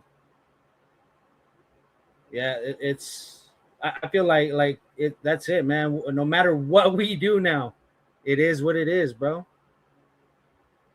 Yeah. And also, I mean, there are still other options out there. I know recently moving to parts of Italy was really cheap. I think that's changing because a lot of people are taking advantage. But I mean, seriously, if you just even want to get out of this country at this point, no one would blame you. And it is better to be in Europe than here right now for the time being, based on food supply. Their food's a lot better than ours. I mean, America, we're getting the worst of it over here. Yeah, we're the guinea pigs. You know what I just learned, you guys? I just learned. See, this town Prosser that we live in, I always wondered about it because Prosser has the same gematria as death. I just learned, I didn't know this all this time. Look it up. There was an experiment in the 1940s with Hanford, because Hanford's not that far from here, the first nuclear energy site. They literally contaminated this town in the 1940s with nuclear waste as an experiment. The government quietly did it. It's another one of these things they disclosed decades later. But I'm like, no wonder they did it in this town. Here, I'm going to bring on other people. I have to go get my daughter real quick. I'll come back, you guys. But if you guys can have a nice panel discussion together, I'll be back in just a minute. I'm bringing up Pigo and Sirius as well, and I'll be back shortly. Yeah, touching on that, what he was saying about a nuclear facility. I know there is one near me. It's a few hundred miles, but how they're engineering all this stuff with like earthquakes, modifying the weather. Um, that's my ultimate fear is could there be like a Fukushima type event in the vicinity of where I'm at, or who? There's not. I think there's only one nuclear facility here in California that I did some research and I found out, but Diablo Canyon is the only one that's functioning Yeah. currently. Yeah, that's one. Yeah. I'm But literally they're building a miles away you guys nuclear hear me? belt in Yeah, we can hear the New Mexico and Texas area in Colorado. Yeah, I think go Go ahead. No, go ahead. Yeah, I seen I mean, TikTok is just I don't really get on there, but I follow people that cover like TikToks on YouTube. And there was this lady saying that militant type fellow was at a bar. She's seen him and he was hammered, and that he was from the East Coast, and that he came all the way out here to Oregon because supposedly this is where you want to be on this side, in case of what's gonna happen. And he said it's gonna happen. So it's like, is there any validity to that? Is it true? And if so, what the hell is that scenario that could occur?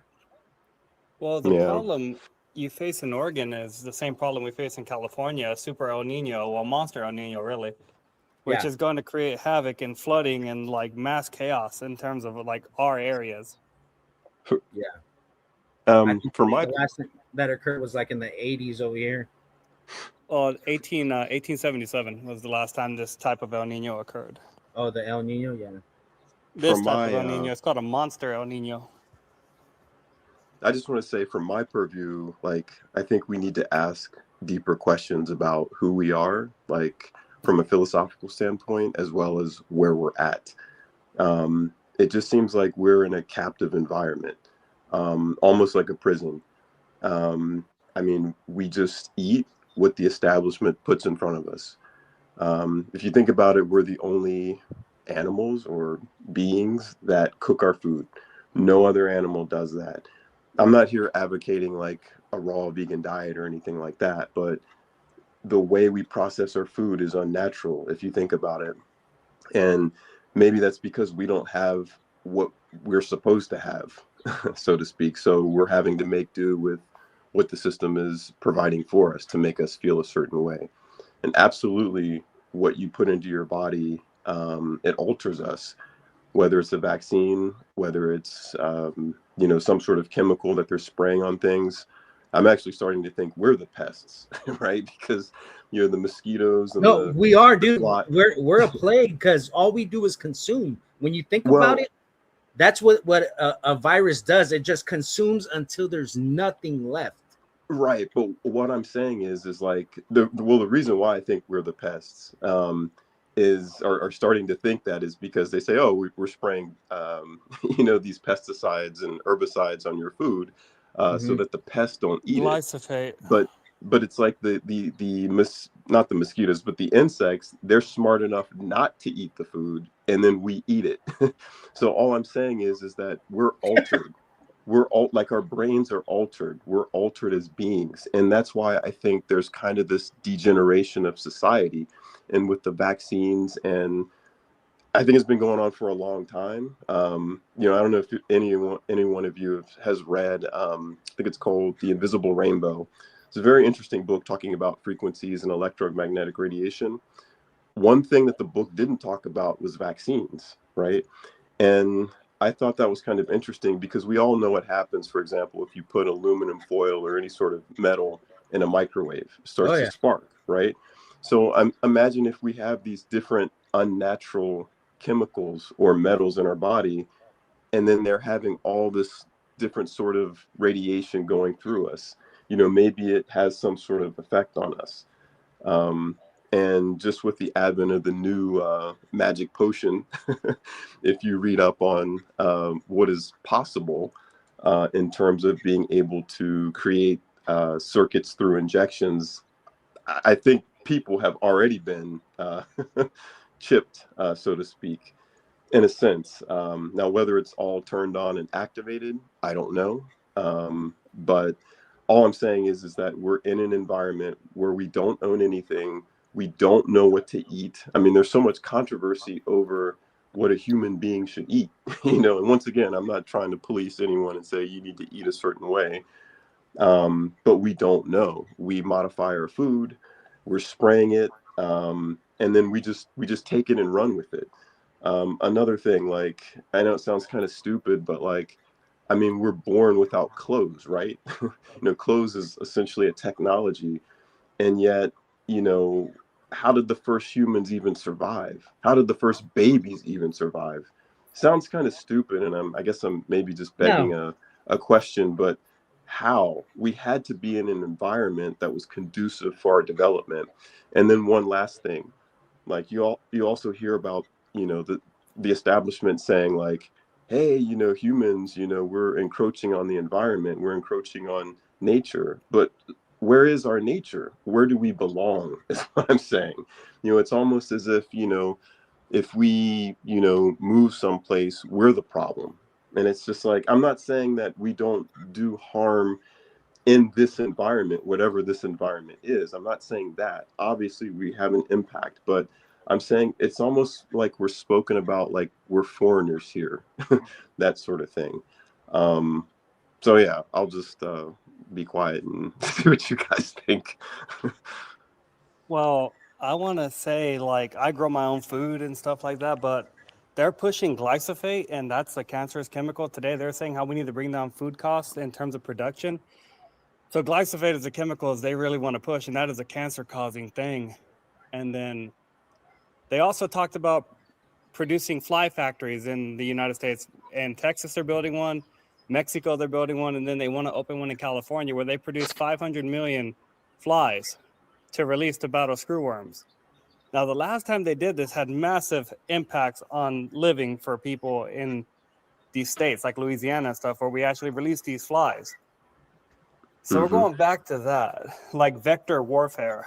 And humans are vectors. We're vectors of worms. You know, Well, we carry I mean, parasites. to me, it just begs the question that once again, we're in a captive environment. Like, whatever happens to us, it's kind of like just being born or being here. That's what we bargained for. You think you can own property here? No. Don't pay your taxes. It's not yours. Nothing. We don't own anything. We don't own the calendar. We don't own the language. We don't own the technology. And so trying to fight against the system that basically is owning everything, I think, I don't want to say it's pointless. I don't want to say that, but it's kind of like, I don't know, maybe there's other places we can be that we don't know about. We just think, oh, this is, you know, we're told this is the best place on earth, the United States, right? If you're in the United States. But I'm talking about the whole concept of the world. You know, I'm a believer, I don't know this, that there's more out there that we just don't know about. And I'm not talking about up, I'm talking about right here. We just don't know. You know, we're separated by water, right? And that's, you know, tons of water. That's it. Not only that, but like the younger Dryas and events similar to that have really like put layers and layers of dirt on top of every other layer of dirt, you know. So who knows what else existed before us, and how, like, because I'm pretty sure that I don't know who subscribes to the theory of Atlantis, about that civilization that was modern for its time. But were there other instances like that where people, I mean, obviously, like, you can tell that there was technology that was obviously has us stupefied, because we can't figure out how the fuck Egypt built their pyramids, how the Meshikas built their pyramids, you know, like, or how the Nazca lines are still very visible, even though they're thousands of years old. Like, we aren't, we might be the peak of civilization. I don't know, but if that's the case, that is true, then that just begs the question, are we in that stage where something's gonna happen to us to where we end up like them? I don't know. It always does. Well, I mean, I think for, unfortunately, the population, whoever took the magic potion, that's already happening to them. I think it's more than just, you're not going to get the flu, that sort of thing, that's going on with respect. All right, I'm back. I invited more people up on who are in the back who wanted to get in on the conversation. Saved by Man, did you want to chime in? I'm listening for now, but thank you, Zach. Okay, you're welcome. What about you, Gematria 32? Yeah, I got something to say. Yo, it's the breaking headlines right now that John Bolton is getting sentenced on June 26th, the 177th day of the year. Hello. Yeah. The day leaving 188 days left in the year. He went to Yale. Hello. You feel me? Yeah. Another reminder of who runs the show. Also, he's going to jail for leaking classified documents. Classified documents equals 201. Hello. Can you hear me? Yeah. Okay. Yeah. So, oh my God, man. Oh my. And it said he's gonna go for 60 months. He anywhere from 0 to 60 months. You understand? Yeah. Another 60 ritual too for Trump. Okay. Fucking by the numbers, y'all. Great conversation. I'll let y'all get back to it. All right. Thanks so much. All right. You guys can continue right where you were. Oh, we're just shooting different topics. I actually wanted to throw something out there. And I don't know if you picked it up, Zach, but they arrested an Iranian CEO here in California. And what I noticed is they said that he moved 250 metric tons of like semiconductors to Iran. That's impossible to move 250 tons of, semiconductors. There's 2,000 pounds in a ton. Most Americans don't know that. Yeah. One man doing that, impossible. Yeah. Fall guy. And also just, propaganda for the war with Iran. Yeah, of course. But and like we say, Iran seems to be a CIA puppet state. So anyway. Yeah, you know what else I noticed in the news? That guy Ori that was caught in Las Vegas with I guess he's a Jewish national, but they just released and dropped all charges on him. But he kind of like looked like that redhead from what was that movie? I don't know. 12 Monkeys. And I guess he was caught in his home with all kinds of vials of HIV, all kinds of like just viruses and mice. So I don't know. I feel like there has to be something there. I'm sure there is.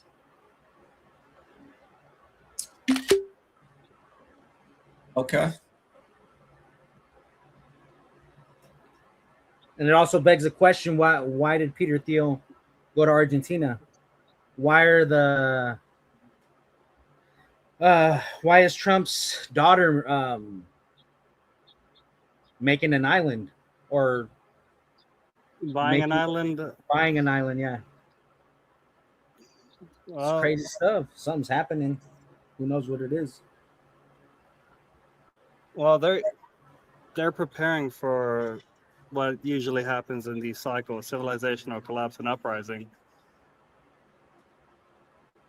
Yeah, I guess the U.S. might be the third Rome, and not Russia. Rome did collapse 3 times. The first time they couldn't get resources, and that was under Caesar with Nero. And right now we can't get resources, so we're on this whole quest to find resources and really diminish our soil and like kill our ecosystem here. And that's usually the sign of a declining empire: desperation for resources. Yeah. So did you guys have I missed out. Did you guys talk about if you think humanity has the ability to come together? I don't think so, dude. No, we just talked about different situations that are occurring with like food, what they put in our food, what they lace our food with, weather events, etc., etc. Just went off on a tangent.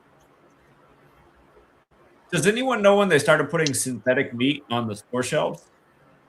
2016. 2016. It happened that long ago, huh? Yeah, they even had something called human meat, so you could buy celebrity meat and eat like synthetically grown human meat. Soylent Green, huh? Yeah, look it up, celebrity meats. You could buy like Ellen DeGeneres, Kanye West, all that shit. It was like in a sausage. That's crazy. But the whole notion of synthetic meat goes all the way back to the 1950s with like soy. So this is nothing new. Well, what is different though is you're buying something in the meat section that you think is beef or chicken, and it's not. It's synthetic. Yeah. It's a crazy world, but they're going to do this lab printed meat, and they got this other thing now that's different than lab printed meat. I forgot what it's called. It's not lab grown either. It's like, I don't know. I'll look for it and I'll send it to you. It's a newer form of meat. It's different than all of those, and they're passing it off as something organic, but it's essentially like a science project with different chemicals. Yeah. Lab. Yeah, that's the whole purpose of glyphosate. You know, they need glyphosate to push more cancer onto us at the cost of our lives, saying that we could be more competitive with China and reducing the cost of, producing food in the U.S. When really it's just population control and sickness control. Yeah. We got another person that wants to contribute. Banava Brutus. Am I saying that right? Got to unmute. Yeah, that's right. Hello? Yeah, what's up? Okay. Sorry, I'm back. Sorry. Go ahead. Zach, do you think there's a chance that I know you might not like this idea, but do you think there's a chance that you could get together with Professor Jiang? He's controlled opposition, so I'm pretty sure he's only going to go with where his assignment is. I highly doubt it's going to be over here. But hold on, Banava Brutus was trying to say something. Banava Brutus, did you want to contribute? Yeah, I just want to say, all that stuff we're getting from China right now, man, that stuff is poison. It's causing cancer and killing everybody. Which stuff? All the chemicals poisoning us. Okay, I'm pretty sure there's a lot of chemicals right here that are poisoning us too. Which one? Well, I mean, just all the pesticides that they put on food that ends up in the soil and in the rivers and in your drinking water and everything else. The most likely community to get cancer in growing up in is a rural community because of all the pesticides. Yep. That stuff ain't natural, man. Yeah, I think it goes back to just getting away from naturality. And yeah, the chemicals, in my opinion, I don't know if you guys heard this because my phone just kind of froze and I was just rambling. But yeah, I really think the chemicals are what is causing our cancer for sure. I mean, they rate chemicals by whether they cause cancer or not. And I mean man-made chemicals, the ones with the weird names, those sorts of chemicals that we don't understand. What they do. We just look at the label and, oh yeah, this has this in it. Oh, it's a preservative. Oh, it's okay. It's fine. Not really realizing that, over time, these chemicals have an effect. I mean, we see it on TV, right? Like they say, oh, if you were in Camp Lejeune or, in this place and you drank the water back in, 1985 and you came down with this weird cancer 30 years later, like that should tell us like, okay, like this stuff can stay in our body. And it's the same with vaccines, in my opinion. It's the exact same thing. Thing is real. They say, oh, you've been vaccinated and you had this shot a long time ago. You're good for the rest of your life. What is that saying? It's in your body. Well, the thing about for the average person, unless you fast or you do something like that, because I think the body can get rid of those things because the body knows to get rid of things that shouldn't be there, right? Right. Can you hear me talking? Maybe he can't hear anybody. I don't think he can hear anyone. Camp Lejeune, it took a long time for it to come out what was going on there. Everybody probably saw it. What it started 5 years ago on TV, the class action lawsuit from people who got cancer from Camp Lejeune. But again, my mom's neighbor across the street, his wife recently died after a 20-some year cancer battle. She was the last surviving sibling. 6 siblings all died from cancer. They all grew up on Camp Lejeune. And she said one of her sisters, when she found out cancer, she was dead in no time. She died within weeks of finding out. So the one who survived, my mom's neighbor, she fought it for 20 years. I think that also says something about human spirit. Just some people can fight more than others. But yeah, that took decades to come out. The fact that all those people got really sick growing up at Camp Lejeune, and that's kind of the problem too. All these things that take so long for the truth to come out, and so much damage is done, and then the class action lawsuit. The neighbor who lost his wife, his name's Dave. He's still there. He didn't even want to participate in the class action lawsuit. He said, "What? Get back a few pennies for all we spent on the cancer battle for the last decade?" He said, "That's just going to be more stress to me." And it's just like, you see this all the time. These oil companies that created some environmental disaster 30 years ago, and now finally in court they're made to pay like $100,000 fine 30 years later, when these companies make billions of dollars. It's just this system we live in is such a joke. It's and just truth just gets buried at the expense of essentially dollars and cents. They can't let the truth come out if it's going to hurt these mega corporations' bottom line, because the mega corporations, at the end of the day, they control everything. They control the politicians, they control the media, they bring in the advertising dollars. Hey, Zach, yeah, go ahead. do you think Revelation in the Bible is going to play out, and how do you think it's going to play out? You already saw how it play out. They did the whole 666 ritual with the pandemic, and you had to get the vax if you wanted to buy or sell. So there'll be a lot more stuff just like that coming in the not too distant future.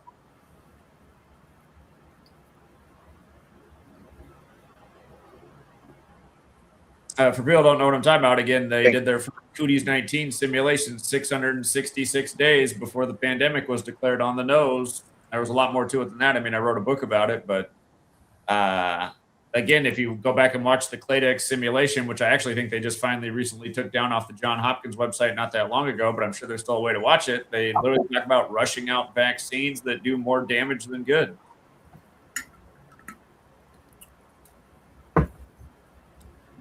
We got Elohim here. What's up, Elohim? Yo, Hubbard. Yeah. Couple observations, but answer the title like this. No, I do not think humanity is capable of coming together. Too focused and too distracted on bullshit, still participating in bullshit. So no, humanity is definitely not capable of coming together. And to be honest, guys, we're fucked. And I've been telling Hubbard this. I've been telling Hubbard this ever since I came across the work. But Hubbard, he has a great heart, and he's he likes to look at the brighter side of things. So, but we're fucked. And it's really I agree. I agree with you. We're all consenting to this. We're all consenting to this willingly. But anyways, Zach, that's not really why I came on here. Can I share my screen? Yeah, you can share your screen. Zach, you need to see this. Hey, why is my alarm coming off? Hold on. React. Hold on, how I share my screen on here? All right, boom. Hold on, let me make sure ain't nothing crazy on the screen before I do this. Hold on.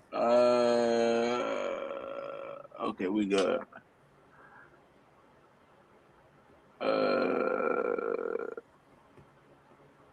Damn, I can't share an application? Hold on. Damn. Oh, here we go. All right, boom. Yeah, I can. Oh, God. Yo, Hubbard, you can see this? I'm putting it up. It's hard to make out because it's so small. But what is it? You said it's small on the screen. Hold on, let me see. Hold on, let me see how it looks on YouTube. Rushing out. It's not so. It's not small on the screen. Y'all can see it, right? I don't know. I'm getting old. My eyes aren't that good. Maybe some people can make it out. It's hard for me to see. I can see the date, June 17th. Y'all can see this? I Y'all can see yeah. the screen, right? Okay, all right, boom. I look. Yo, so boom. So Hubbard, remember earlier we was on Patreon, right? Uh-huh. Yo, guys, by the way, if you're not subscribed to the Patreon, to be honest, you know, this public stream right here gets you so far as to what the Patreon really gets you. You get what I'm saying? So tap in. But anyways, Zach, so boom, remember earlier we was on Patreon and you was talking about how anybody can go through your website and look what I prompted. I don't know if you can see that. You can read that? Oh, okay. You asked to search for those posts. Okay. I can see. All right, boom. Zach, look at this decode.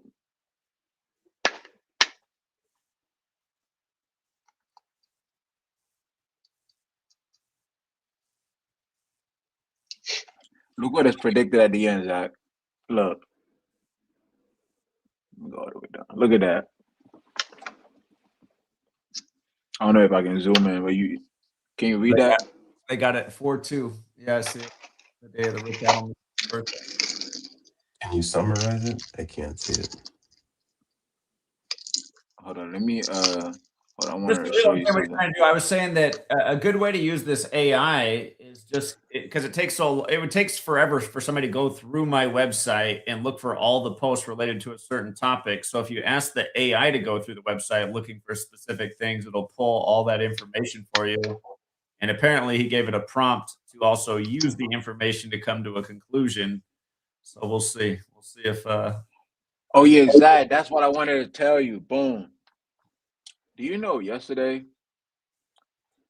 the Knicks haven't lost in 42 days? Is that right? I was like, wow. It's funny how Carmelo Anthony equals 2142 with all the 214 stuff they're doing. It's crazy how many little 214 things there are. You know, Trump and Wembanyama had the overlap. I didn't realize that. Shout out to the AI, man. But there's something I wanted to show you. Hold on, where is it at? It's funny how AI is a divisive topic. One of my neighbors said they pulled out all their shrubs, but they don't know what kind of plants would be best for the direction it's facing in this climate. I said, I wouldn't know either. I said, but hey, AI, you take a picture of your house and say what direction it is, it might tell you exactly what would go best there. And they gave me the dirtiest look. Like, oh, never mind. Zach, this is what I wanted to show you. You know this? Have you heard of this word right here? This German word, I'm pretty sure. It's too small. I can't make it out. I got to get glasses. It's type it in. WALPURGISNACH. But it's also that's the German thing. That's the German thing from the Church of Satan. It's in my post. Yeah. Yeah. So it went through all the events of April 30th, Zach. Right. I don't know if this is from. I just don't know if this is additional information or. That's in my post on the ritual from the night of April 30th, because that's the church. Okay. It shows that day is because of the thing that goes on in Germany on that day. Okay. But let me hold on. Let me go ahead and do this. All right, boom. But Zach, listen to this. Listen to this. Zach.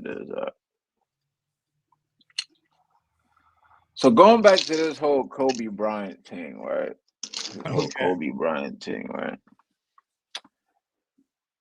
Now you know Myles Garrett and Kobe Bryant. You know Myles Garrett was not in the league, right? When Kobe Bryant was playing. You mean he wasn't in the NFL yet? Okay. You know that, right? He retired in 2016. Yeah, Myles Garrett was probably a year or two after that. Yeah, Kobe died in 2016. Miles Garrett entered the league a year later. Zach, a year Okay. later. Kobe was born the year of the horse, right? But consider Miles Garrett was playing college football at that time. Mind you, guys, Miles Garrett just went to LA in the year 2026. Not a coincidence. That is a good point. Another slap in the face, guys. Another slap in the face. But Zach, you know, Kobe was born the year of the horse, right? What was he born? 78? Yep, 1978. Yeah. Okay. Isn't this currently the year of the horse, Zach? Or are we? It is. It is. It's the year of the horse. Kobe be 48 years old this year. Zach, now I was on the good old Instagram. Your 509 number work? Zach, you need to see this. I feel like Miles Garrett is watching the streams at this point. Yeah. I'm starting to think he's watching the streams. Hold on, your 509 number work? Zach, you need to see this. Your jaw might drop. Let me send you this. Look at this, Zach. He's laughing in our face, Zach. He's in the stream right now. I bet you he's in the stream right now. Let me look at the users. I bet you I can guess his Did you send me something? Yeah, it's sending right now. I think some already went through. Let's see if let me see if I can see his let me see if I can guess his bot account name in the chat.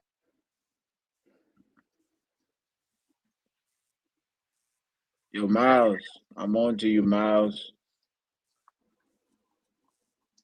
Okay. Yo, Zach. Oh man. These people, man. Yo, Zach, did you ever run the gematria of It's funny. Let's see. Zach? Did you ever run the gematria of Death Hoax? You've pointed that out with a 38 connection before. Yeah, but it's 41 in the most pure, like Kobe Bryant. Oh, okay. That's interesting. I don't have all the answers, guys, but something is going on, guys. That's all I'm saying. I don't have all the answers. I can't physically prove to you guys, we can do with numbers. But guys, something is going on. That's all I'm saying. Well, like I could see them being from the same family tree. Are they the same person? Anything's possible, but while Kobe was playing in the NBA, Miles Garrett was playing college football. So yeah, but Zach, you know these people. Zach. Well, look at how many times Miles Garrett and Kobe Bryant might have been playing their respective sports at the same time. On a Saturday, a lot of Saturday day games, Kobe was probably on a basketball court while Miles Garrett was on a football field. Correct. I'm not saying that. Correct. All I'm saying is that something is going on. That's all I'm saying. No, I don't know what's going on. I don't disagree. I would not be surprised at all if they are from the same family tree. Okay, because there's these conversations with these people that look like us, but they're in us. So I don't have all the answers, guys. And Zach, who gave us the language? Huh? Who gave us the language? Well, the Jesuits are responsible for standardizing the alphabet as we know it. So the phrase "death hoax," that's them, right? That they created that phrase, right? Would you say that? That's their language. That's their phrase. I mean, those are two It's words. encoded in the language. Those are two words that you can put together that I'm sure have happened. But hold on. Yeah, but Zach, it's their language. It's their phrases. It's mind you, I came to. guys, you do realize, I mean, your country having to learn a new language, like you do realize, like that's not easy, right? Like I have to learn your language, like I have to relearn a new language. Like this is their language, so the fact that that word is encoded into the language, something is going on, guys. That's all I'm saying. Yeah, I hear it. Anyways, but anyways, did you know Myles Garrett had a car crash, Zach, in 2022? I don't know if I remember that story or not. Probably not. Predictive programming, guys. What's your knowledge with the number 245, Zach? Anything I don't come to know mind? any number. 245. I don't have anything for that number. What about 120? Hey, Zach. Well, obviously ask me that because April 30th, the 120th day, leaving 245 remaining days. The 120 I know a lot about. That's Illuminati, right? Right. Which is the 15th particular number. Illuminati found on the first day of the 5th month. Skull and Bones, modeled after the Illuminati, creates 15 new Zach, numbers. Yeah. Zach, get this, Zach. Hey, That car crash Myles Garrett had, Zach, that was on, you can look this up on TMZ, Zach. That was September 29th, 2022. Right. Okay. September 29th, 2022. Zach, from 6-1, the day he got traded, Zach, until the anniversary. 120 days on the nose. Or even a span of 121 days. You know, maybe they might take off Myles Garrett off the world stage after his career. Maybe, who knows? But anyways, I just wanted to share those information in there with Myles Garrett, and you saw the pictures. Zach, he went to the Lakers game. I mean, and they showed him on the.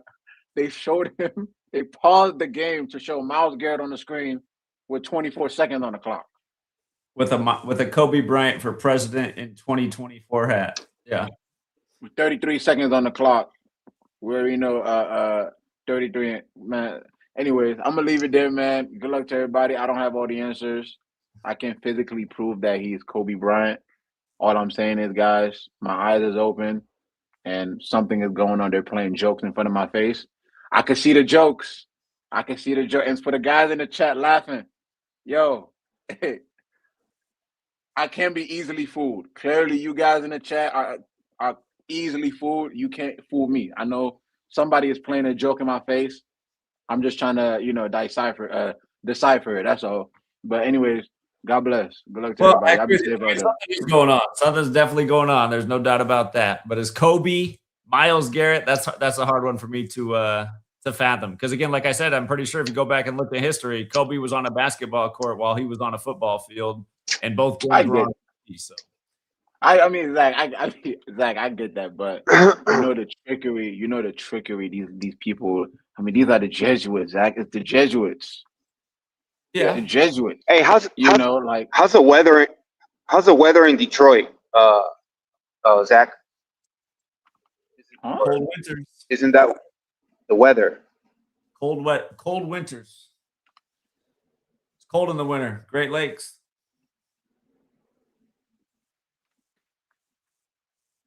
I guess that was just the question. Okay. Yo, Zach, you ever thought? Let other people chime in. Hold on. Just last thing, and I'm gonna go.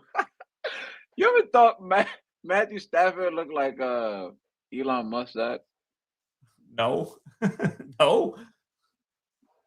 Come on, man. It's like Elon Musk athleticism. That dude couldn't even hop a millimeter off the. Matthew Stafford is not athletic. He can't run.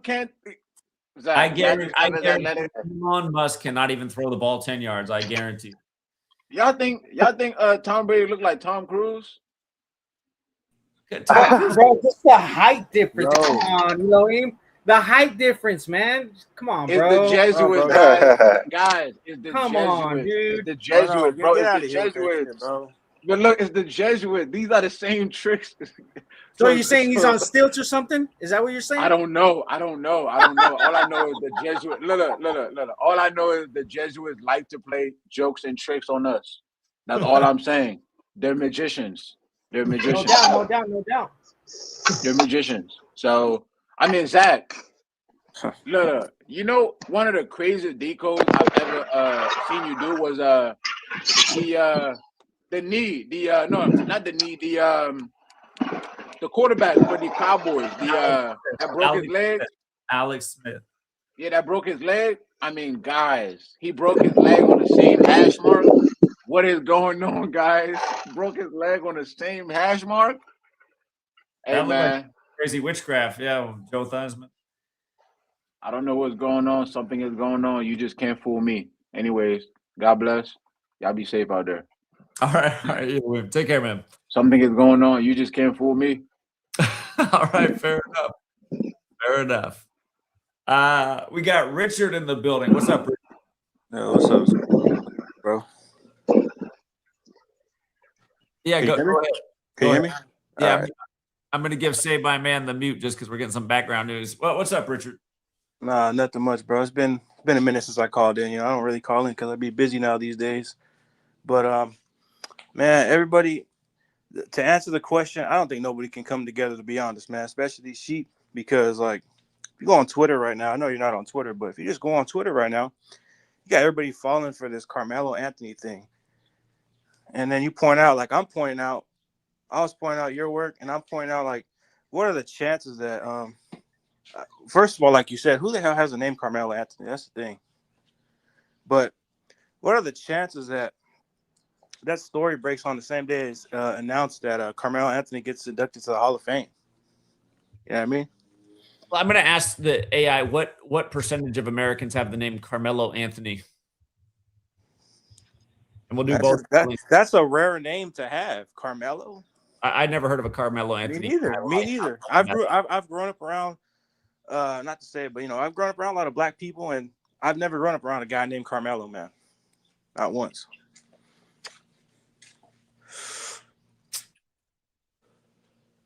It Yo, says, Richard, I put my... it says 10,000 Americans have the name Carmelo spelled with a C or a K. What, a C or a K? Yeah, 10,000. So 10,000. For a person to be named Carmelo, the odds of that in the U.S. are 0.00000029. So you have to square that number, which becomes about 1 in a trillion. Yeah. For one to get nominated to the Hall of Fame. Yeah, that's what I'm saying. Yeah, exactly. But these bots, right? No, not to cut anybody out, but just these bots, they just, and I felt that's what Twitter is now. All Twitter is just for engagement, clicks, stuff like that. But you got all these bots with like accounts that probably just been set up with like 2 followers. Or like, this is like the dumbest shit I've ever heard. It's like, and then people are liking that. I don't know if it's other bots or people actually. That's why I'm convinced, because I was thinking about how big my views were on Twitter before I got deleted, and I'm thinking it probably wasn't even real. It's probably bots. Platform like everyone's using it, so they invest. No, it's probably bots that are probably watching some of your stuff. Just all this stuff. It does get annoying that you cannot get your friends and family to understand this stuff. Yep. I know the feeling. This right here. Let me get this up on the screen. Go ahead. The BBC's doing a show on Dolly the sheep. I was in middle school when this was the news, and I wish I would have known gematria then, because I was asking my science teacher. I was saying, well, if they can clone a sheep, which is a mammal, then shouldn't they be able to clone a human or anything other thing? And they're like, that's a good question, but I don't know. Yeah. But again, they revealed Dolly on February 22nd, the 53rd day of the year, in the most simple cipher. Sheep is 53. And then if you write out Dolly the sheep, it's also 53. And it seems like you should be able to show that to somebody. And I know I could show They should be able to get it right away. I mean, they'd be able to go, yeah, they could have shown Dolly the sheep wasn't born that day. They revealed it that day. They waited till the 53rd day to reveal it. Right. And then I thought the answer was kind of obvious as a kid asking these adults, because I asked multiple teachers the same question, because it was like the big news story at the time. I was saying, doesn't it only make sense that if they can clone a sheep, they can clone any other kind of mammal? And then everyone's like, I just don't know. And I'm thinking, Yeah, they all have the "Come on, response it of should I be a don't know. logical I answer." don't know. Yeah. They all So say I don't know. Yep. that's why I guess I started to get arrogant when I was young because I started thinking everybody must be kind of dumb. They just can't. No, you was right. You was right even back then. Yeah, they dumb, bro. They are dumb as rocks, and they don't get it. Like I said, like I was trying to tell people last year when this Carmelo Anthony shit broke, the news broke. I was like, okay, what are the chances of that? I was like, what are the chances of that? I was asking people that, and like I'm talking about people in my family. So you gotta understand, it's people in my family that I'm talking to, and they're just like looking at me like the deer in the headlights look, and they're just not getting it. They're not getting it. So I've kind of given up on them. I don't really talk to any of my family, to be honest. I don't really talk to them. So that's what it is. And you know what? I've stopped talking to them even before I learned this knowledge and stuff like that. But I feel like even after I learned this and I try to explain how the game's rigged, all this type of stuff, everything from Kobe to everything else, they still don't get it. Like, I don't know what the hell it's going to take for these people to get it. Yeah. The Carmelo thing is that's so transparent. Like, how do y'all not get it? Carmelo Anthony stabbing on the same day it's announced. Like Carmelo Anthony, and now literally the trial starts while the final. Yeah, and he played for the Knicks. Andy played for or the finals is Texas and New York, and Carmelo played for the Knicks and Houston. And again, the last time the World Cup was in America, the finals was Knicks and Houston. So I mean, it's just and then you share that with somebody, and they're just right away they want to look at you. Oh, here's what I've heard, Zach. Here's what I've heard. Are you schizophrenic? You need to take your meds. You need to take your meds, bro. Are you on medication? That's what I've heard. That's why I instead of doing this topic that I'm doing right now, I almost did the topic of tell me why the cabal isn't right to get rid of humanity. Because I know, like, I haven't seen Sally G here. I think she got annoyed by my comment, but because she gets mad every time I say it. But I mean, you ain't lying though. I shouldn't get rid of these people. They're horrible. Right. You ain't lying. You ain't lying, bro. You're not lying. Like, these people are retarded. Like, brother, it doesn't matter how much information and facts you give them. They just not going to listen. They just not going to listen. I've learned that already. Like, just speaking to everyday people and whatnot. I've talked to these people. You got to understand. I don't just talk to people on the internet. I go outside like pretty much all the time, and I talk to people about this stuff. Now, granted, there are like 2 people. Like, let's say I'm talking to 8 people. Let's say 2 people might say, oh, this is stupid. But the rest of them will probably be like, oh, man, this is interesting stuff. But not everybody's going to react that way, right? Yeah. Again, the way I see it is we are on a sinking ship, and sometimes when you're on a sinking ship, if you get enough weight off the thing, it'll stop sinking, or it'll sink a lot more slowly.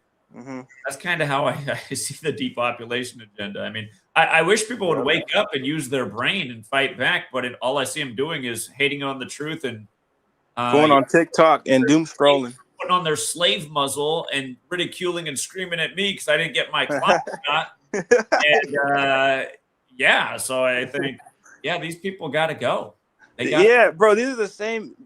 My guy, these are the same. The clips you were showing, like those TikTok people on TikTok, bro. Those are the same people, right? Those are the same people that was ridiculing me, you, and people on this panel who was trying to talk to them about this shit, bro. They were ridiculing, saying, "Oh, you need to, you're a loony bin. Oh, you're a schizo. Oh, you're retarded. Oh, so what does this got to do with anything?" Like they were literally saying shit like that, and then now to see them all crying. Here's what I say: they deserve that shit. If they can't afford shit, that's what they get. That's what they get. That's what they get. I don't feel bad for them. I don't feel bad for them at all. Yeah, that's what they get. You know, just like when people were crying over when the government shut down, people were like crying over the EBT stuff and crying over like, man, I'm not be able to feed my family. It's like, wait, you know what? That's your fault. That is your fault for not doing anything about it and just being relying on the government. That's the thing too, relying on government assistance. Like, I get it. People need help. You know what I'm saying? People need help, but I mean, at what cost though? Yeah. I don't know, man. We're in a tough spot.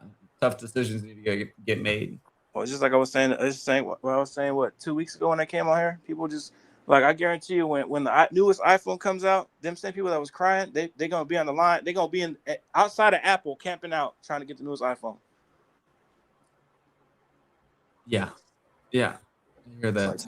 That's like, do you even need that iPhone? Like, You got to be honest, Zach. Like, dude, I've had the phone that I have right now. I have an iPhone 13. I could switch right now if I really wanted to, but I don't. Cause why? Cause I don't need the newest iPhone. This one that I have works just fine. You know what I mean? I don't need to go camp outside of Apple or I'm finna upgrade to this one. And no, I'm not doing all that. I gotta share something with the screen right now. You know, actions have consequences. I don't know how well this is showing up because there's a lot of glare on her. Oh, I see it. But she's part of one of these compilations of people bitching about the way the world is now, and she can't understand why no one will hire her. Right. She got like 20 face tats, and one of them is Baphomet with a downwards pointing pentagram. Oh yeah, that's another one you see a lot too. A lot of these people getting the Church of Satan on them and stuff like that. I've seen somebody with a tattoo like that. What is it? A pentagram on their arm. She's an extreme example, but to me, she kind of symbolizes where we're at in society. Just clueless. Why do you think no one is hiring you? I mean, well, yeah. Well, first the face tats. You know, first the face tats, and two, I'm pretty sure she doesn't have any. She doesn't have any skills. That's the problem. It's like I was saying 2 weeks ago. A lot of these motherfuckers don't have skills. They don't got skills. All that they can do is bag some groceries at Walmart, and pretty soon, like you just said, they're not gonna need that no more. They slowly get rid of them jobs like that. This compilation video is full of a lot of well-educated people frustrated that they can't even get a job at a grocery store or a fast food place because they're desperate to work. Yeah, that's to me when I listen to these people complaining, they're talking about their resume, and I'm saying, well, if you really want a job at a fast food place because you're desperate, you shouldn't put on there that you have a master's degree. Nah, they don't hire you. They know care about that. You out the door as soon as you find the next best thing. Make it look like you have no skills. If you want to be a fast food place. Yeah, they don't care about all that. Go ahead. Yeah, just people don't have common sense. Nah, they have no common sense. That's why we are where we are right now. They don't have no fucking common sense. They keep on like right now, like I just said, it goes back to last time. People won't come together because they're so divided by these dumbass. These are dumbass stories. Let's be honest, bro. These are dumbass stories. Carmelo Anthony, come on. No proof, nothing happened. We have no proof, nothing happened. Supposedly there's a video out there of it happening. People are, oh, the video. What video? What video? What video? What proof? Yeah. I'm sure they'll eventually release a video or a year after the story that they put together for the story to distract the masses. The latest. They'll probably give you some bullshit video, AI video. Probably some bullshit AI video. Yeah, exactly. I mean, we're like George Floyd. Like George Floyd, another psyop. But yeah, it's just people are just so easily distracted. Another thing that's viral right now is that Ben Patrick David guy was endorsing some crypto scam company that stole over $350 million from people. Yeah. But at the same time, this is almost why I'd rather get rid of government and regulation and everything. To me, if you're listening to Ben Patrick David, who made his money as a multi-level marketing scammer, tell you that this is the best company to sign up for your financial investments and you lose all your money, do we need a government to come in and sue Ben Patrick David? I don't think so. I mean, you're an idiot. Why were you listening to this guy that told you to go vote for the orange clown and who made all of his money off scamming people? That's what you're going to listen to get your information? Trump, another scammer? Listen, there's consequences to being stupid. And why is this even interesting anyway? To me, it's not even interesting. The guy is a mega millionaire from scamming people. And, oh, wow, he endorsed a crypto scam? Surprise, surprise. Are you still going to continue to watch his podcast? How about the fact that I think look at all these people on YouTube that talk about the political system like it's legitimate, like you should go out and vote in the next rigged selection, like you should get all emotionally invested in this political candidate. All these people are participating in a major scam. Yeah. Anyway. Yeah, that's what's going on. And like I said, you can point out all day it's a scam. These people, they'll try to fight you and be like, no, it's not a scam, bro. It's not a scam. It's like, yes, it is a scam. Your vote does not matter. Your vote does not matter. And again, for anyone saying like, well, why wouldn't you want government to do something about it? Because why not? How about if you're one of the people that got scammed by Ben Patrick David, you go take care of it the old-fashioned way. Oh, you know what I mean? the VPD guy. Yeah, he runs that VPD podcast. Yeah. Yeah, go find out where he's at and go take care of it. Yeah. He led you, you trusted him, and he led you into financial ruin. So go take care of business so he doesn't let the next person to financial ruin. And let's get rid of government because government's going to be there to stop you from doing what should be done. It's just like my neighbor years ago who I helped out and he robbed my house. Back in the Wild West, without big government, I would have taken care of that problem in 5 seconds and got everything back that I could. Yeah, you would have Made 86. his house my house. It would be my house now. Now I got 2 houses. I got your house too. So, and that's the way it should be. It's just the whole government is everything. People aren't allowed to solve problems because government's in the way of solving the problem. Well, it's like you just said about that dude that robbed you or whatever. Yep. Like, if you were to 86 them, shit. If you were to 86 them, what's gonna happen to you? You're gonna end up in a jail cell, right? Well, I ended up in a jail cell anyway, regardless, because he went to court and filed a restraining order, and then some bimbo judge upheld the restraining order. And then he started harassing me. And one day I told him to F off, and that's all it took for me to end up in jail. It's like, look at the way our system works. Yeah. Your neighbor can rob your house. The cops will do nothing about it, even though it's obvious. It's like, okay, so this broke asshole that doesn't have a job just went out and bought a $30,000 truck, not to mention the exact same truck as mine with the money he just stole from my house. You can't figure out what happened here. He skips town for 2 weeks. It's not obvious what happened here. Tell me, it's just like when we put our evidence, they're like, well, that's not enough evidence to prove what's going on. I was like, bro, how's that not enough evidence? Here, I'll be the judge if that's enough evidence. Let me take care of the problem. Yeah. Hey, some of these judges too are Jesuits too. Some of these judges are Jesuits too. I wouldn't put it past them. Because like I said, when I was going through my whole little court battle or whatever, I went in front of a judge and I looked him up. He was Jesuit educated. I was like, oh man, I got a Jesuit judge in front of me. Well, I mean, you go to a Jesuit school, you're going to end up in better places. They're the next Ivy League. So. Yeah. No, I'm just saying, like, even the judges are, if they're not Masons, they probably Jesuits. Something that I find funny, like my nephew wouldn't have a clue. He's Jesuit educated, but his first job out of school is helping run the traffic signals up in the Seattle area. Yeah. And the special assignment that they give him every year is he gets to be in control of the 4th of July traffic lights. And I'm like, does he have some boss that's just doing a little joke that he doesn't even get? Hold on. God, my daughter, she keeps getting up and then going back to bed. I don't know why she's so exhausted. She's going to get up any second. All right. Does anybody else want to chime in on this conversation? Does everyone think that we're cooked as humanity? Oh, I think we cooked. What's up, I got 20,000 to pitch in for some land. Well, 20,000 doesn't go very far anymore, man. It's like, God. Well, you said 50 people with in 2015. In 2015 prices. Now it would take a lot more than that. So, and who's to say that nobody swooped on the properties already? What's that? Who's to say that somebody else didn't already swoop in on those properties already? Yeah, they did. They did. People did buy up Detroit. It already happened. My idea happened, but I don't think in the way that I envisioned it. But people went there and fixed up those cheap properties. Yo, Richard, I put my email in the private chat, dude. I know you asked for it last time. I put it in the. I screenshotted it, bro. I got it. I'll hit you up in a bit. All right, thank you.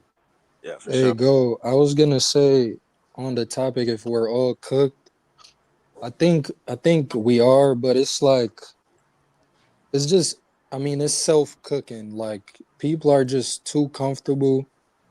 Like, and it's also like, we could hate these Jesuits all we want. I really despise them, what they've done, but these niggas is meticulous work. Like, what they do.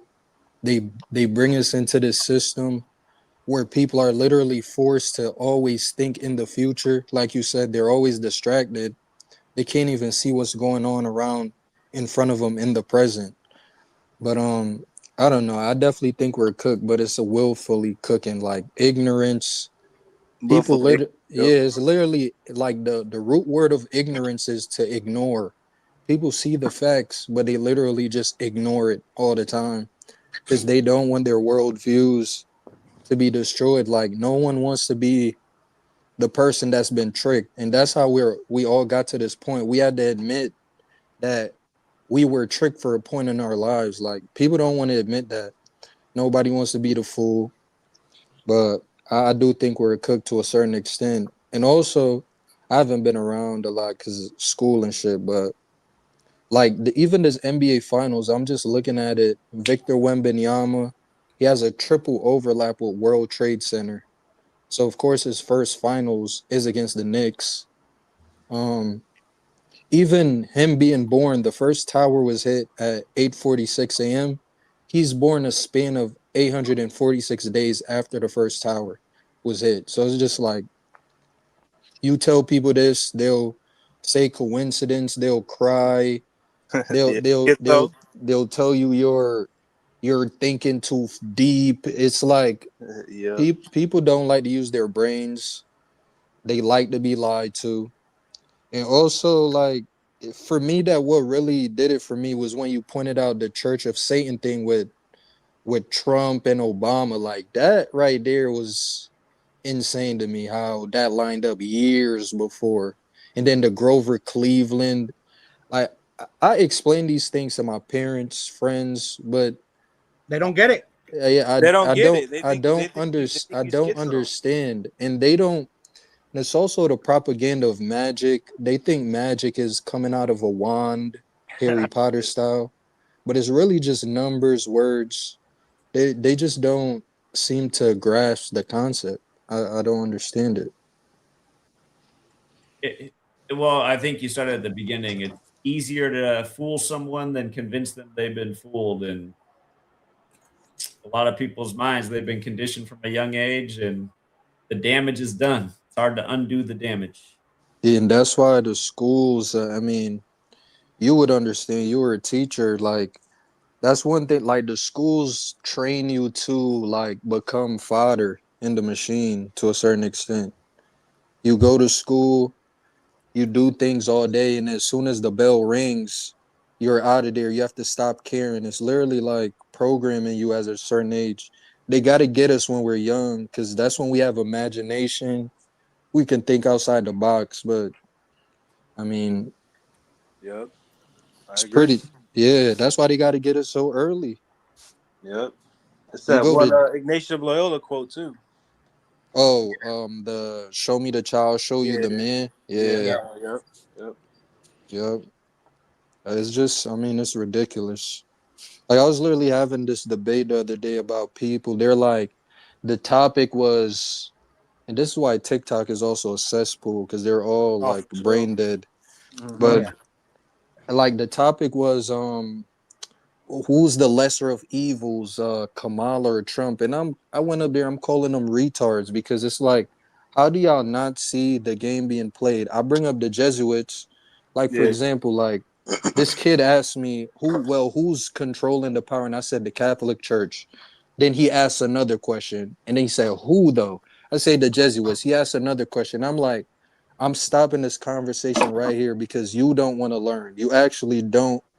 If you actually wanted to learn, you go do the research yourself. But Yeah. people just don't want to learn. They No, they don't. don't, bro. They want to they want to stay stuck in their ways, bro. I'm telling you, they don't want to learn.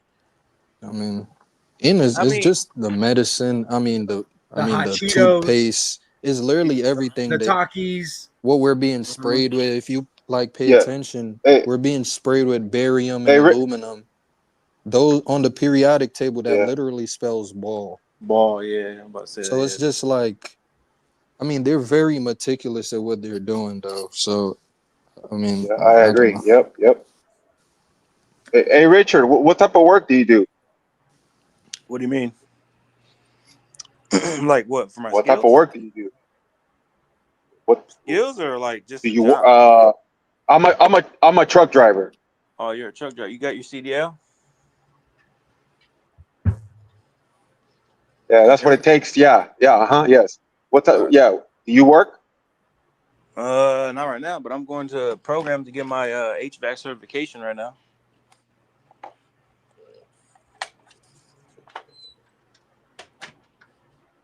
I don't know if you can hear me or not, but Yeah, he's been doing that. Like where he'll speak, he'll let you speak, and then you'll just stay silent. I don't know what's up with that. I don't know what that's all about, but I just realized that Saved by Man is the guy who leaves the nice expletive voicemails on my Oh, is he a my troll? Is he a troll? I just realized that that's Yeah. Okay. See, this is why I didn't want to give him any really information. yeah.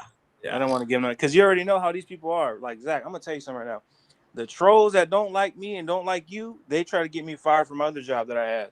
Yeah. He's fishing for information. Yeah. That's why I didn't really give him too much because he was Yeah, like, I just realized the same. I heard his voice. I was like, wait a minute, that's the dude who always leaves the weird voicemails. yeah, because I mean I do got a job, but I'm not gonna tell this dude like I'm gonna tell him what I got.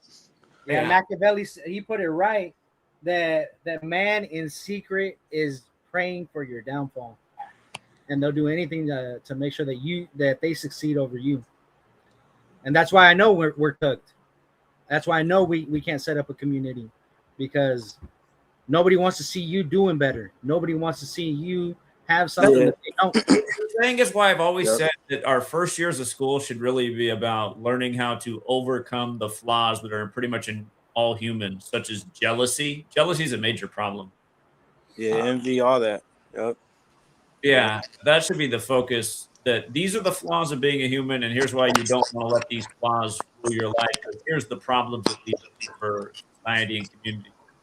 But instead, we learn about dinosaurs. It's funny how the nicest people participate. Like I just had my daughter at the young child's library reading group, and there's this lady, Miss Liz, but she's getting them all ready. She's like, you're gonna want to know about dinosaurs because when you get to school, you're gonna learn a lot about dinosaurs. I'm like, yeah, exactly. Why are we starting with dinosaurs? I mean, why?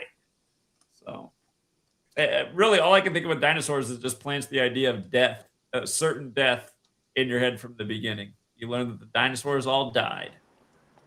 What's that? Yeah, why don't they teach about OG Farbon or how the Jesuits helped the fucking Nazis, or how they all these events that were contrived. Year-olds, but just learning why it's important to play together and be nice to the toys that are out, and why we don't want to break the toys, and why it's more fun to share the toys so we don't cry and hurt each other's feelings. You know, those are the kind of things they could start to learn. And the thing with the dinosaur is like, because I mean, you go to school, it's the dinosaurs, this evolution, then you get the food pyramid that poisons everybody, then you get the globe. But I really think the dinosaur thing is to instill in children that time is linear when it's actually not, and it's cyclical, and they always go back and repeat time in their rituals. Like Zach, I can't tell you how many times you show me something and then you literally just, it's happened so many times before in history. Just repeated stories over and over and over. Yeah, paying tribute to history. They do it all the time. And that's the thing too. As they teach it, that's something they taught us in slave school. Those who don't know history are doomed to repeat it. A lot of people right now are shocked that life is getting worse for people. It's like, well, this has happened at other periods of time. You know, economies fell out. You got sent off to war because there was no other opportunity. It's not like this hasn't happened before. Yeah. Depression and all. Yep. Every civilization goes through the same thing. Like, and also, I mean, I pay attention to symbols a lot, and even you pointing out, what's his name? The Francis Pope bought land over here, like Pope Francis, and He it's owned the land that's now DC. Francis Pope. Yeah, Rome on the Potomac, and it's he did on June 5th, by the way, too. Look, that's what, and it's like, it's just like, wow, like it's the same symbols. All these civilizations, they're truly a linear, the same thing, meaning you see the same symbols popping up every time. The eagle, this duality, this bird, the same bird America has, worships, Egypt worship, the Roman eagle. It's literally the same entities controlling through time. Yeah, I think everything goes back to Babylon. Hey, Zach, I had a question for you, bro. Did you hear about the? Hold on. That June 5th thing you just said, I'd forgotten about that. And that's Yeah. part of why they painted Black Lives Matter on Church Street on that same day. No doubt about Yeah. it. They can be written 5/6. Reagan died on that day. A lot of interesting things have happened on June 5th. But yeah, that's an important point to remember. Yeah. Okay, go ahead. No, yeah, I just had to bring that up because he was talking about Washington D.C. and Francis Poe. I was like, yeah, I did it on June 5th, 5/6. But I wanted to ask you about. Did you see about the Fairfield High School shooting that happened? I think it was yesterday.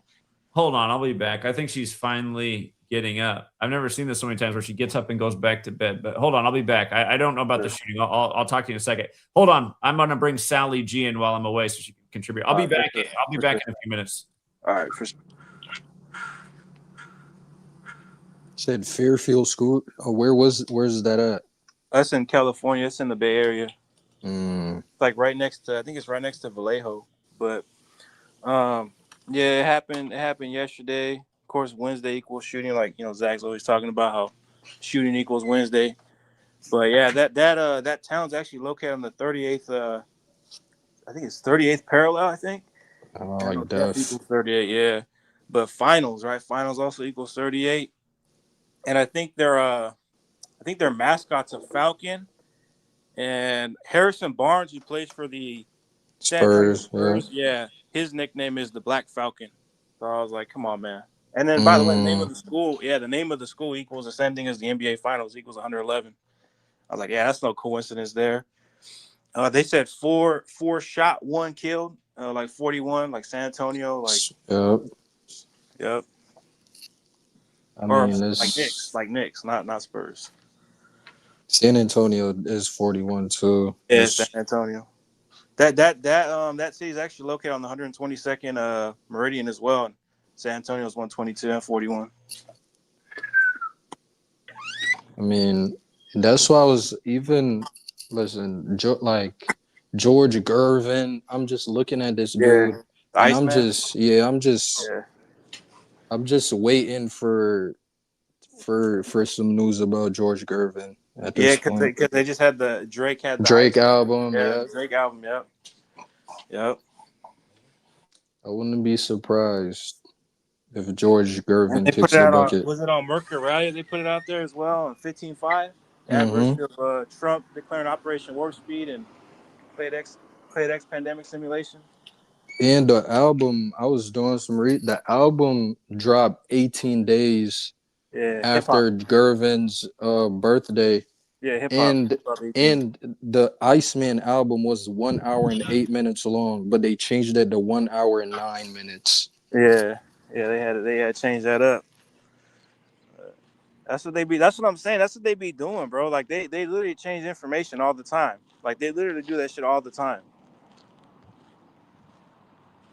And that's my thing too. Like people will still regurgitate knowing everything can be manipulated. Like I don't understand.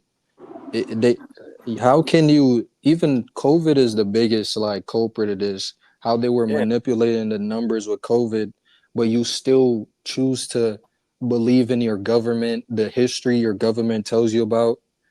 If they can lie about COVID that just happened, do you think history is true? Like people don't have any form of critical thinking.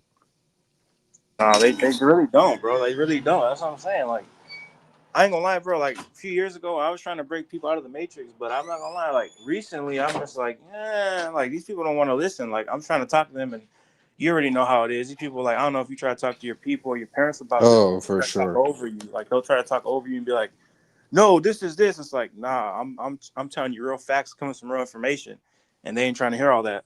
And my pops, like for example, my pops, like he loved to say when I bring up things like this, he'll be like, yeah, but I'm already almost out of here. I'm already it's too late. And this is the problem. If everyone thinks it's too late, nobody's gonna make a change. Everybody just wants to not make a change. They're comfortable. Nah, they're comfortable. Even I ain't gonna lie, Nar, like even people in this community, like I find a lot of them, they comfortable where they at. That's kind of why they're not really doing anything about shit, because they comfortable where they at. You know what I mean? Yeah, I mean they want to live in perpetual slavery. They don't even understand the true meaning of slavery. Right. Right. Yeah, they don't. And like you got a lot of like people like I was saying, people falling for this like race war psyop. Yeah. Oh well, we free in America. Not really. Not really at At all. Like all, at nah. all. The only thing that's changed about it is you're not getting whipped and you're not chained down. But that's You about it. I still got mean, to go punch that clock. you still got to go in there and do all that, and you still got to follow rules. And if you don't follow rules, they're gonna throw you in a can. Like, And even this race war thing, right? yeah, It's so Masonic, the root of it. There's literally the black and white chessboard. People are identifying as black and white when none of us are actually those colors. I mean, right. it's truly magic. Yeah, it's magic. It's not like that shit. People are like, oh well, you got the wand and Matt. Nah, that's not what it is. No, hell no. It's These the stories are words, magic. yeah, Yeah, the these words, stories are magic. the power the words carry. Mm-hmm. You then take on these words for yourself, and now you are the word. Like you have that energy. I mean, Yep. Yeah, these things carry vibrations and stuff like that, like words, numbers, all that stuff, sound, all that stuff carries vibrations. cymatics, yeah. Yeah, all that stuff. People don't want to see it. They think you talk about that like, oh, that's old world stuff. Like, who cares This what about they that? love to say. That's Yeah. pseudoscience. It's Yeah. pseudo. Pseudoscience, yeah. It kind of reminds me when people were like during COVID, like I would hear people regurgitate shit like they'll say like, "Oh, I'm asymptomatic, so I don't got that." It's like y'all just learned a word and y'all literally been Yeah. using this shit. It's like, come on, man. Learn that word on Wordle. No. Yeah, no, they learned that word from the news. They probably watch the news like, "Oh, if you were asymptomatic carrier, you don't have it." So I already know these people are saying, "Oh, I'm an asymptomatic carrier. I ain't got COVID." It's like, yeah, you just learned that word from CNN and Fox Yeah, News. because I remember around that time because that's when I graduated high school, and it was so like, Me I too. mean, that Hey, time is still a how old blur. is you, bro? Not to cut you off, but how old is you, brother? I'm 23. Oh, you're around my age. Yeah, I'm 20. Yeah. I'll be 24 next month. Yeah, I was around that time, and I remember leaving like school. They told us Yeah. 2 weeks ended up turning to months, and then I was supposed to go to school. I couldn't go to school Yeah, without I didn't have getting my vaccinated. graduation. I couldn't walk. Like, Yeah, yeah, I couldn't walk. me either. Yeah. Well, I end up getting a fake card just to go to school, but it's like they were forcing people to take Oh this yeah. thing. Yeah, they was. Yeah. That's why I graduated early. I graduated in like October 2019, and then I got my diploma or whatever. But I didn't walk, so I wasn't really worried about it. But Yeah. yeah. It's crazy how much things have changed in that 7 years I've been out of high school. Things have changed a lot. And what's crazy is all these years have felt like one big Is year. anyone How do I talking right explain now? it? Yeah, we hear you. Yeah, we hear you though.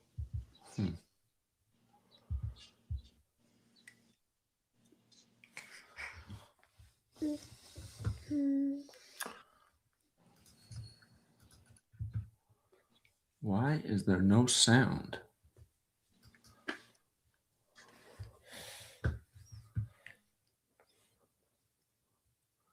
Why is there no sound?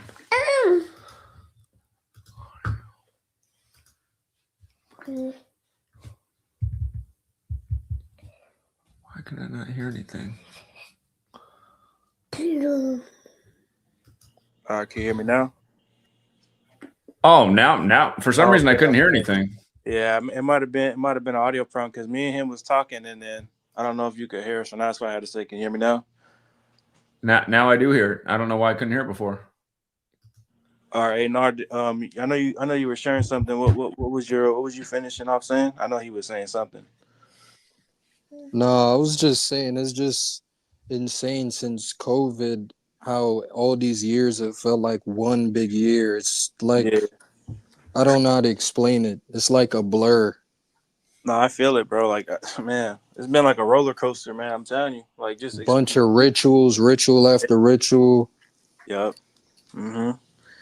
Man, I'll never forget that too. During that, like when people were going to literally, like I experienced it firsthand.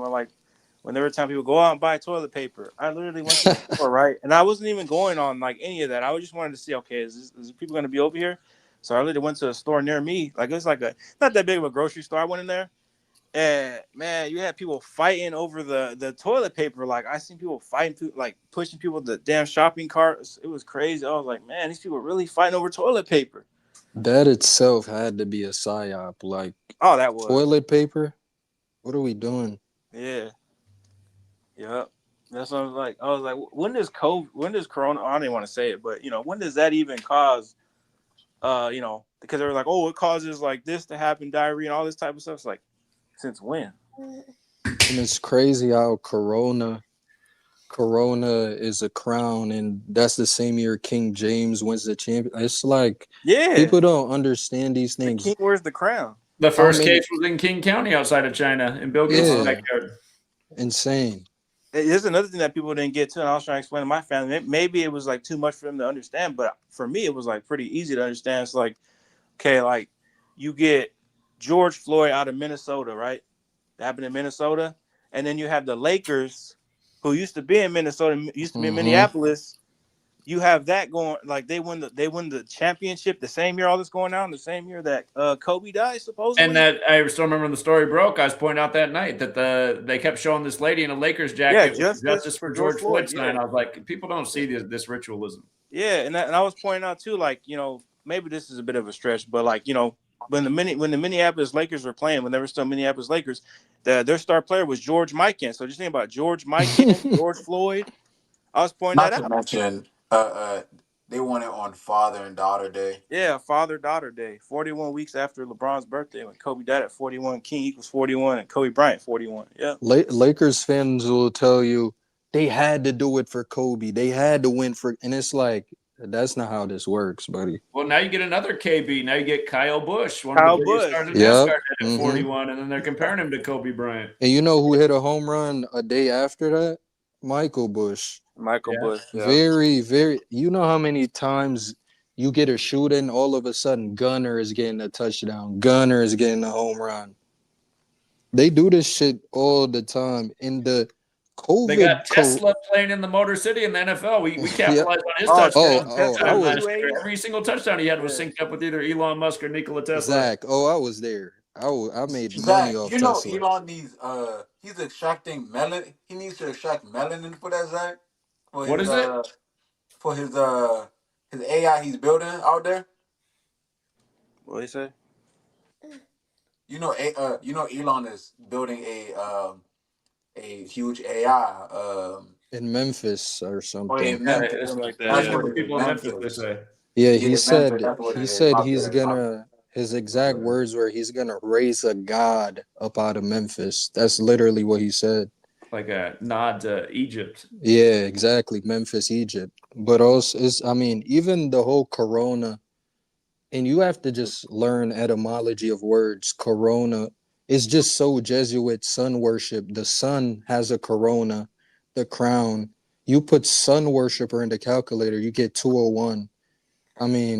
Yep. Heliocentrism. The vaccine went live the day of the eclipse in the Pope's country, and again, a corona is the light that shows around the sun in the time of an eclipse. Yeah, you had event 201. You had event 201. I don't know why the masses that struggle with all this information. It's really not that hard. Very easy to digest. Honestly, if you look up, go ahead. Zach. Another reason why humanity is just doomed, Zach. We have humans. Think about this. The devil has convinced a man he can go sleep with a man, and a woman she can go sleep with I'm pretty sure some people are just born that way because no. I don't know any straight guys that want to go sleep with another dude. No. I do not believe that. And that ideology and anybody that's trying to throw that ideology, please stop. I do not believe no human. Well, here's part of why I think that, Eloy. My oldest nephew, he seemed gay since he was 2 years old, and I'm pretty sure he's gay. He's the only one that doesn't have any girlfriends. He doesn't talk about anything going on in his life. I'm pretty sure he's gay. No, Zach, it's all influence. There is no way. No, Zach. In my country, in any tribe, if your family find out you're that, you damn near get crucified. You damn near get crucified, right? Well, in nature, look at dogs. Dogs will go up and hump anything. Yeah, that's true. Man, but you don't know if that's a male or female dog. How you know it's a male or a female dog? You know, my neighbor's dogs are brothers, and the one that's the more alpha is always smashing the other one in its booty hole, and the other one hates it.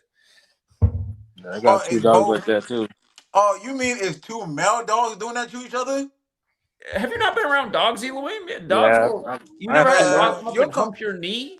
Man, ain't Yeah, no I have two male dogs that Zach. do No that. human is born gay. That ideology right there. I don't know who started that, but please don't stop moving, stop throwing that around because there's Well, no my way. mom has a It's, gay brother, and he says he was born that way. Zach is influence. He's gay. Of course he's gonna say that. Zach, it's well, influence. well, think about it. I mean, would you ever want to have sex with any of the men on the panel today? No. So it's like, what is it about guys that want to do that to other guys? All I'm saying is like that's just another reason why we're doomed because you know I mean just really just think about how the devil has literally altered a human mind to believe that because that is all influence.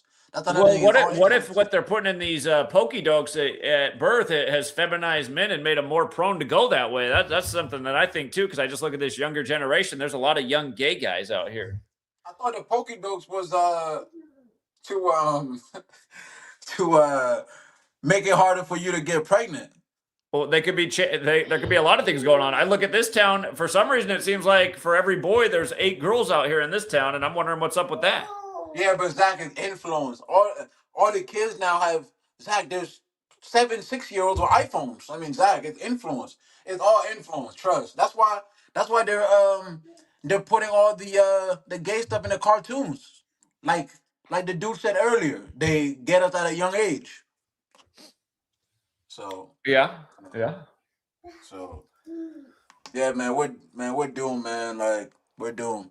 You got motherfuckers being gay. They can't reproduce. I feel like if you're a gay man, you're literally useless to society. Literally Well, that's not useless. necessarily true. I mean, Yes, it they're not going to is. procreate, but they could be productive in other ways. All right, so Zach. So look, Zach, why are we here? Because the other day I asked this girl why we here. This girl said, "We're here to have fun and enjoy life." Zach, we're here to. Why are we here, Zach? Well, again, I do think procreation is supposed to be part of the life experience, but there are other ways you can contribute to society, is what I'm saying. So, I mean, I get that, but I'm saying why did the Creator put us on this earth? Is for us to multiply. Yo, real quick, for since y'all talk about the being gay thing. I agree with Elohim. I don't think people were born gay. That's Also, true. the only reason I say that is because there was prior it was classified as a mental disorder. Yeah, if mental you was. illness. Yeah. Yeah, if you was. So I always think about it with Bill Gates, right? His father was like he was the pusher of the Planned Parenthood. He was one of the pushers of Planned Parenthood, and then his son was the pusher of the pokes for especially with childhood vaccines. And one of the main ingredients in those shots that the kids get is aborted fetal cells, right?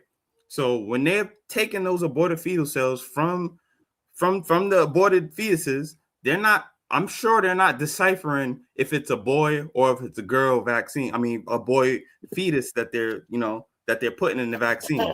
So those same chemicals from that aborted fetus that's being put into the vaccine is being put into a boy or being put into a girl.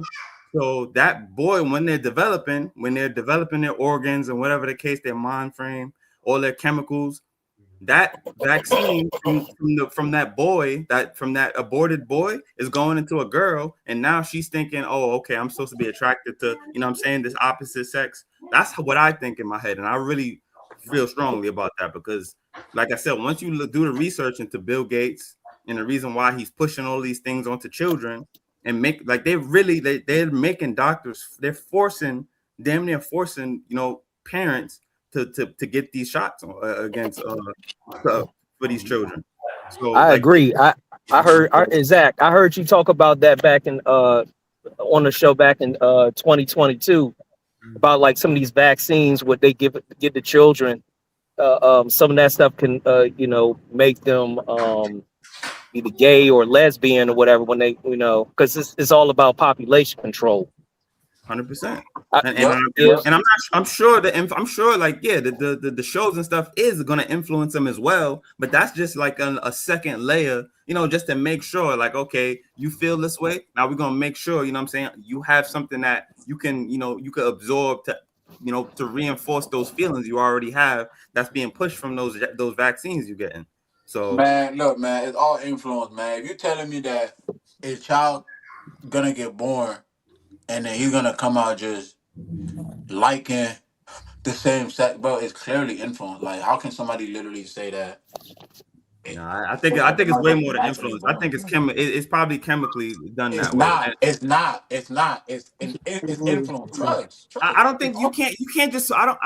Like you could put a show out just to, what I'm saying, to influence, but I think it's more than that. You have to, what I'm saying, you have to think about this. Think about this. Think about this. Think about this. You know how there's like this whole lonely man epidemic, right? I hear you. I feel like something like that is also playing into it, like, cause you have to understand. There's a lot of reasons why men, like, not even grow up getting influenced by being gay, but grown men turning gay. Like, there's a lot of factors that go into a man turning gay. He doesn't have the confidence to talk to a woman. He's not attractive enough. He don't put himself out there enough in the dating world. So there's a lot of factors that goes into a man deciding to, you know what, I don't have a chance with a woman. Because, guys, it's not like women are going extinct. In fact, God gave us a buffet. A buffet. We have a Yeah. buffet of women. Yeah. So, Women outnumber men correct. in the world. Correct. So, because I don't care if a woman is gay. I mean, actually, I do, because now they're taking the woman from us straight men. You get what I'm saying? But the man being gay, it's like, bro, you're literally contributing to not only your bloodline genocide, but the humanity genocide. Because once you die and you haven't reproduced, that's a whole generation gone. That's a whole, you know what I'm saying? So, but you can't not be born gay. That is No. impossible. No. I never said born gay. I'm saying you like after you're being poked with vaccines the minute you come out of your womb. The minute you come out of the womb, you're being poked with over like 70 shots in between. I'm not gay though, but I'm not gay. But yeah, I'm not saying everybody's gonna end up. But we've all got vaccines, so how can you? It's just like a select few people. Like some of these vaccines can alter a man or woman's sexuality. Another can affect a man or woman, or actually really a baby, going to boy or girl. Like a learning disability, or it's a lot of things that factor in. You just like you said, you don't know what this stuff is. They're putting into the baby's body, and like Zach, he's adamant saying, "Fuck that! You ain't putting this shit in my baby's body. Fuck that." And then, just like Zach, you said, "Oh well," the doctors try to say, "Oh well, if you don't do this, then you can, she can have this type of disease." And Zach, you're like, "Well, hey, I'm gonna take my fucking chances." 202-5. Did your mom ever figure out her sleep issue? Yeah, it's more. I think probably stress or something, because she was going through a lot of, at the time, like my aunt, which is her sister, she passed away last year. She had cancer. She's been battling cancer in the uterus for many years, and so that's what I really think. But she's getting a little bit better, but she's going to be seeing like some specialists up in Baltimore, because I'm in DC, but she's going up to Johns Hopkins, and but she's Here's been what I getting want to better. ask you. My mom, I thought she figured out a solution, but she ended up trying about every sleep solution that she could possibly get her hands on, and nothing worked. It might work for a day, and then the next day it didn't work. But what has been working a lot better for her, it might sound weird, it's something called coffee cruda. And it's actually a form of coffee, something extracted from the coffee that's meant to put you to sleep. Yeah. It's worked better than anything else. So I don't know if your mom still needs some kind of help. But the nice thing about this coffee cruda is it's inexpensive. So Okay. something to look up. And Okay. anybody out there who has sleep issues, you might want to look into coffee cruda, because my mom, she went through the whole rainbow of everything out there and nothing really worked. And this has worked a lot better than anything else. So What's the ingredients? You know, look it up. Look it up. But all I can tell you is she's finally getting a decent amount of sleep. Okay. Coffee cruda. But, Thanks, Zach. I appreciate that. Yeah. Zach, you're an OG, man. Like, you really think they out here having these kids being born gay? That's really what you think? It's like, ain't no way. Ain't no way, man. Well, just like I was saying, like it could be. Guys, I got to wrap up the stream here pretty soon, because I got to take Sweet Girl out for one last activity. But give everybody an around the horn close. Let's go in this order. Let's go. Richard, Elohim, Light, NMD Respect 202-5, and Banabi Brutus. And then Eloy can get in here too. I And said then you and hang we out gotta on wrap that it up. Pulse channel who sends a text message about how hard his dick is. That's what you roll with. Huh? What the hell? Hey, I'm just gonna. Maybe they're trolling. That I'm sounds just like gonna chime in. I'm just gonna chime in on what Homeboy was saying. I mean, Zach has every right to think that way, bro. They've been putting it in Hollywood and films throughout history. I mean, a perfect example, the Scary Movie series. I don't know if you ever seen like the first 3 movies, but it was all about, you know, men like being comfortable being gay around other men. And there's been countless movies ever since that have been trying to promote, you know, since you bring that up, Scary Movie came out when I was in high school, and I always thought it was just stupid, but everybody thought it was real funny to go around and hit another kid's balls. And I was like, what are you guys doing? They started this whole fucking trend, dude. And then, like, from the Scary Movies movie, there's this character named Ray. And it's so funny that you guys are talking about this topic right now, especially in light of Scary Movie 6 coming out. I think tomorrow is their official release date. But, you know, it's one of those things where it's like, you got to see how they're doing it. And it's not something that's happened overnight. They've been doing this since, I don't know, beginning of this era. So, I mean, they've been slowly putting in movies, making it more comfortable for people to do it and feel, you know, less, how would you say, embarrassed about it, you know? So, and like Zach's talked about too, like, you know, slapping each other's balls, that was never, I'm sure, never a thing until they made it a thing. So, I mean, it's just all these trends that are being set and everyone's just going with it, you know?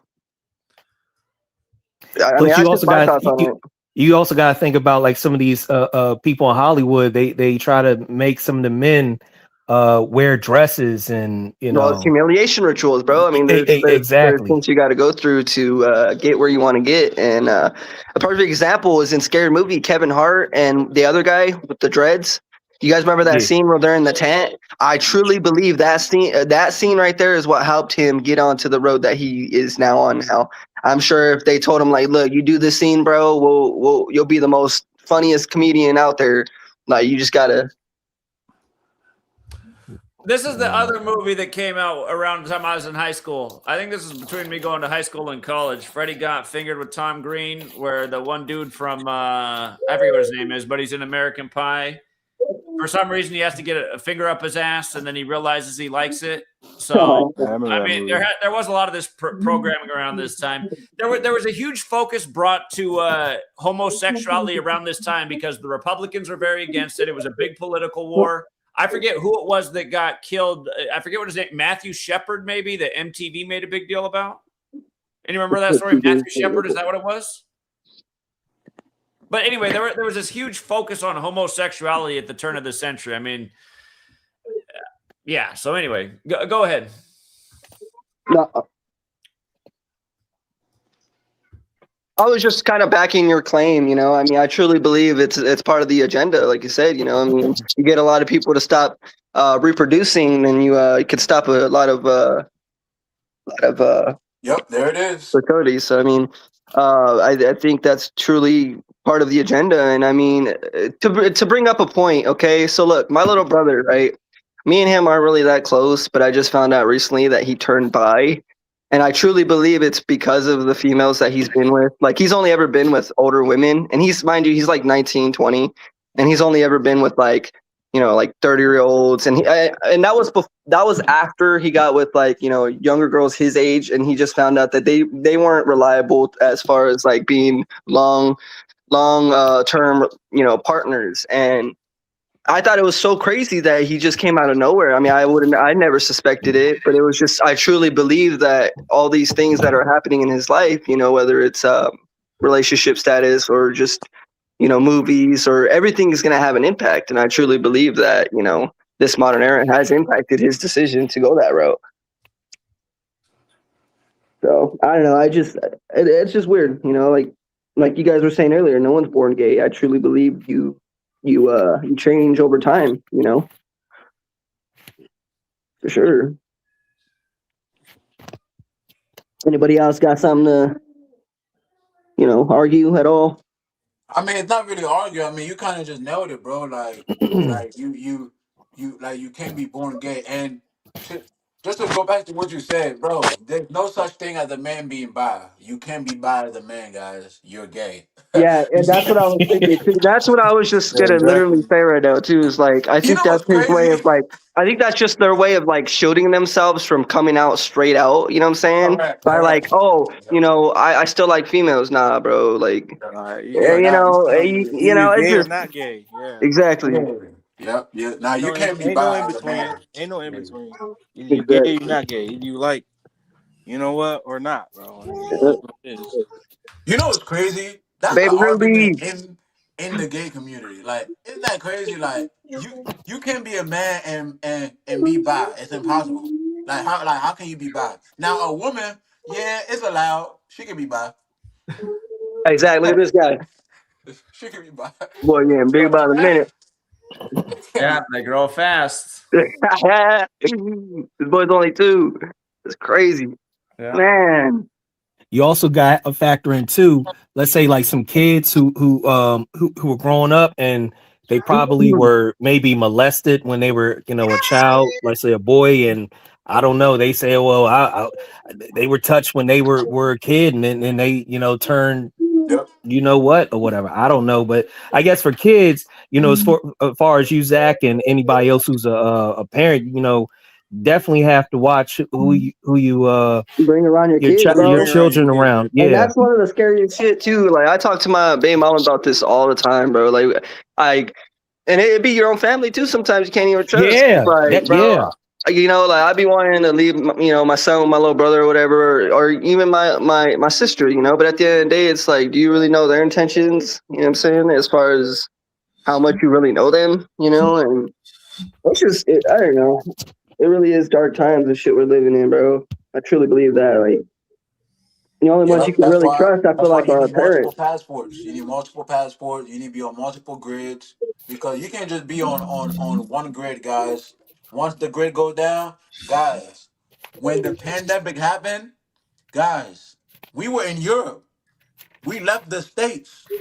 The homie, they were still here, stuck in the house playing 2K, couldn't get out, couldn't get a haircut in 2-3 months. So, guys, you need multiple passports, guys. So, yeah. All right, closing thoughts for everybody. Then I got to wrap it up, gentlemen. As far as your topic for the video, I know I joined late. I'm on my lunch break right now, but I truly believe there's still time. I mean, not too much time. Like watching your work since 2020, Zach. That's 6 years gone. You know what I'm saying? Like that just goes to show, how much shit has progressed in that time. And I truly believe, we are running out of time, and it's like you say all the time, it's revolutionary or bust, and only us. Yeah. And I think one of the main things too, Zach, is that's keeping a lot of people is everyone's waiting for that person to make the first move. Everyone nowadays is a fucking follower, bro. They want to see somebody do something before they do it. You know what I'm saying? And that's something I've learned over the years, man. Like everyone, it's monkey see, monkey do. Literally, that's what this world is, man. And no one's gonna rise up unless there's that one person. And frankly, like you would be that person, but it's just not enough eyes on you, And it's just, I truly believe we still have a fighting chance, but time is ticking, man. Time is ticking. But I'm gonna leave on that note. I was kind of sad I'm not a moderator no more. I was like, but it's fine. I don't put enough time. You know, I work full time. Well, I took away everyone's wrench one day because people were getting banned that weren't supposed to, and then I just people that came back in and asked for wrenches, I gave them back the next day. But everybody lost their wrench at once. It wasn't anything against you, but yeah, Okay. next time I see you in the chat, I can give you one. Thanks, Zach. But yeah, I'll just leave that on that. I truly believe there's still time, but it's limited, man, especially nowadays. We're starting to hit that 2030, 2040 era. We're getting there, man. So it's now or never. But other than that, guys, keep your head up. I'm going to get back to work, and I'll join your next live, Zach. All right, enjoy the family. Take care, Eloy. Of course. You guys. All right, who Hey else Zach, wants to close out? I'm gonna say something real quick because I saw you your what can I call him? The love hate guy, CT.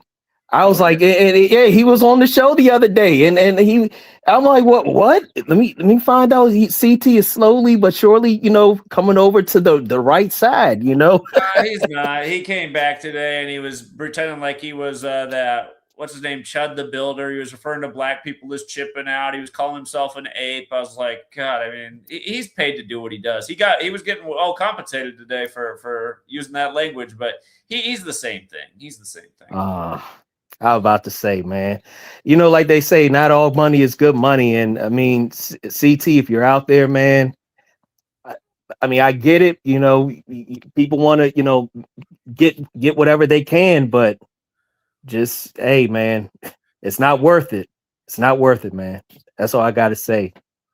I know you're a good dude outside of all this trolling shit. I know you're a good dude. I've never met you, so I can't really talk shit about people I've never met. But just think about it, CT. I mean, Zach is out here. Him, you and your followers, or whatever. Zach is not out here like trying to hurt anybody or anything. So just. Well, it pays a lot better to be an agent. I mean, go see how many super chats he got just as start as he fired up the show. I mean, people are paying for that to refer to black people as chimping out and calling black people apes. The money was rolling. So. Yeah, he was back in Clayton Bigsby form today. He was going away from that. It's interesting. He took about 2 weeks off and then he came back and he went back into his old form. So I thought, I don't know if you heard of this other dude named Andre Williams that's on CT had him on. He's an idiot. He's another paid for agent too. The skinny guy that got ragdolled, right? Yeah, that guy. Yeah. No, I was actually talking to him. He's a moron. I was talking to him on CT show a few months back. So. He dropped out. All right, who else wants to close out? Yo, Hubbard, let me close out. Before I give my closing thoughts, yo, Zach, you heard of John Mendez? Hello? Yeah, I don't know what happened. One of you guys go, because I need to find out if you know him as John Mendez here in Washington, D.C. Hey, Elohim, that was a good call. What you said yesterday. I wasn't on that. Actually, last night the Spurs, they basically mimicked the '99 Spurs. The only difference, they didn't play the Lakers in that 90. Actually, no, yeah, they did play the '99 Lakers.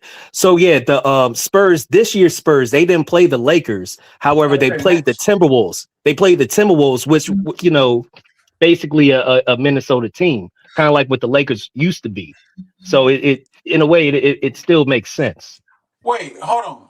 I said they played the Lakers?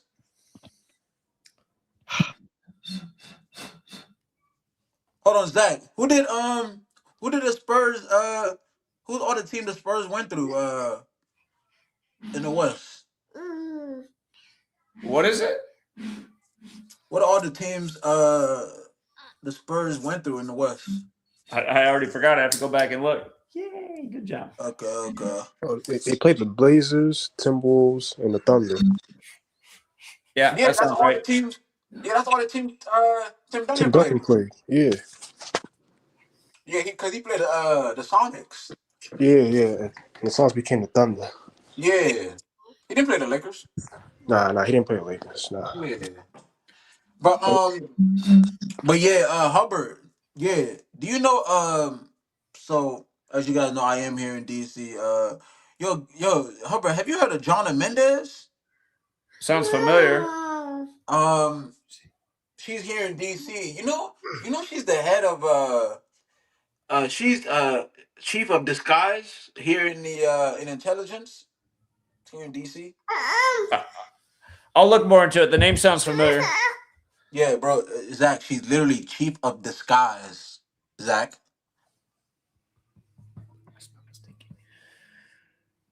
I will look more into it. Chief of the Skies, interesting title. For the CIA. But anyways, yeah, for my closing thoughts, a man cannot be bi. It's impossible for a man to be bi. Once he's gay, he's gay. And I truly believe we're already getting spiritually they're already killing us physically and spiritually. Now you're going to be gay? I mean, it's just like it's just just the lowest form of all these psychological operations they've been doing on us. I just feel like if you fell for that one, it's just like, I mean, you're useless to society. You can't reproduce, and quite frankly, you're useless to society. So, but anyway, that's just how I feel. You can't be born gay. Nobody's gonna change my opinion. I truly believe that nobody's gonna change my opinion, and it is what it is. Shout out to Hubbard. Yo, Hubbard, I'm gonna see you in the morning, man. I'm talk to you in the morning. All right. Enjoy your day. Thanks, Yeah. Elohim. All right. Who wants to close out next? Hey, Zach. Yeah, so notice how Tim Duncan and Victor Wembanyama, they both in the 99 finals were Tim Duncan, where he played against the Timberwolves, the Trailblazers, and the Sonics, and now Victor Wembanyama playing against the Blazers, Timberwolves, and the Thunder, and now the Knicks. And notice how both of them, Tim Duncan was 22 and Victor Wembanyama was 22. Yeah, basketball 22, another big ritual number. Yep. Again, they called David Robinson and Tim Duncan the Twin Towers. That was 2 years before the two towers came down. Now we got the One World Trade Center, and Wembanyama's taller than both of them, just like the One World Trade Center is taller than both of them. I think it's all part of one big sick joke. So. Yep. Oh, God, history repeats itself. Yeah. Yeah, I actually got the Spurs winning. It's interesting what they've done. You guys, if it does somehow make it to Game 7, that's 73 days before Brunson's birthday. I'll leave it at that. So, Richard, do you want to close out? Yeah, I know earlier we were talking about the Fairfield High School shooting. I don't know if you want to put that on the screen, the Fairfield High School shooting. Look that up. Let's see. Speaking of the finals, that's why I'm bringing it up. Somebody told me there was a shooting in Sandy, Oregon. I'm sure somehow there was a Sandy Hook tribute there. I know that was another one I need to look into. Yeah. Let's see. Okay, what is it about this Fairfield thing? Was there something you want to say about it? Yeah. Just real quick. The mascot, right? The mascot for that school, it's let me look this up real quick. I have it right here. It's the Falcon, right? And Harrison Barnes, he plays for the Spurs, right? And they call him the Black Falcon, right? And that shooting happened on the same day as the start of the finals. And that was his birthday, and that to advance to the 80th NBA championship. Home teams became 8-0 in playoff history when they have a birthday boy in Game 7. Right. But Fairfield's located on the 38th parallel. Okay. And I know finals equals 38 like death. Oh, hey. Sweet girl's mad. She knows we're supposed to go to the park. Okay, Yeah. we're gonna go. Yeah, but I just want to, just real quick, Fairfield High School equals the same thing as the NBA Finals, 111. I'll let you do the rest of the decode on that, but yeah, I just figured I'd share that. All right. Appreciate it. Thanks, Richard. I'll look more into it. All right, for sure, bro. Appreciate it. These little ones, what are you gonna do? But yeah, again, you guys, I know. I think part of also what the cabal's done is they made it so that nobody has any hope. And yeah, it is a major uphill battle to, come together and work as a people. But I think where there's a will, there's a way. So we're going to keep the dream alive. We'll leave it there for now, True Seeker. We're going to go to the park. So I have to take another beating here from Sweet Girl. Oh, Sweet Girl. Be nice. All right, guys. Thanks again to everyone who supports the channel. Thank you to the 2 super chatters. Paula the Kitchen Witch said Edgar Casey has some interesting predictions that we should look into. And Leper Messiah always chipping in the big 5. All right, True Seeker. We'll leave it there for now. Have a good rest of your day. And until next time.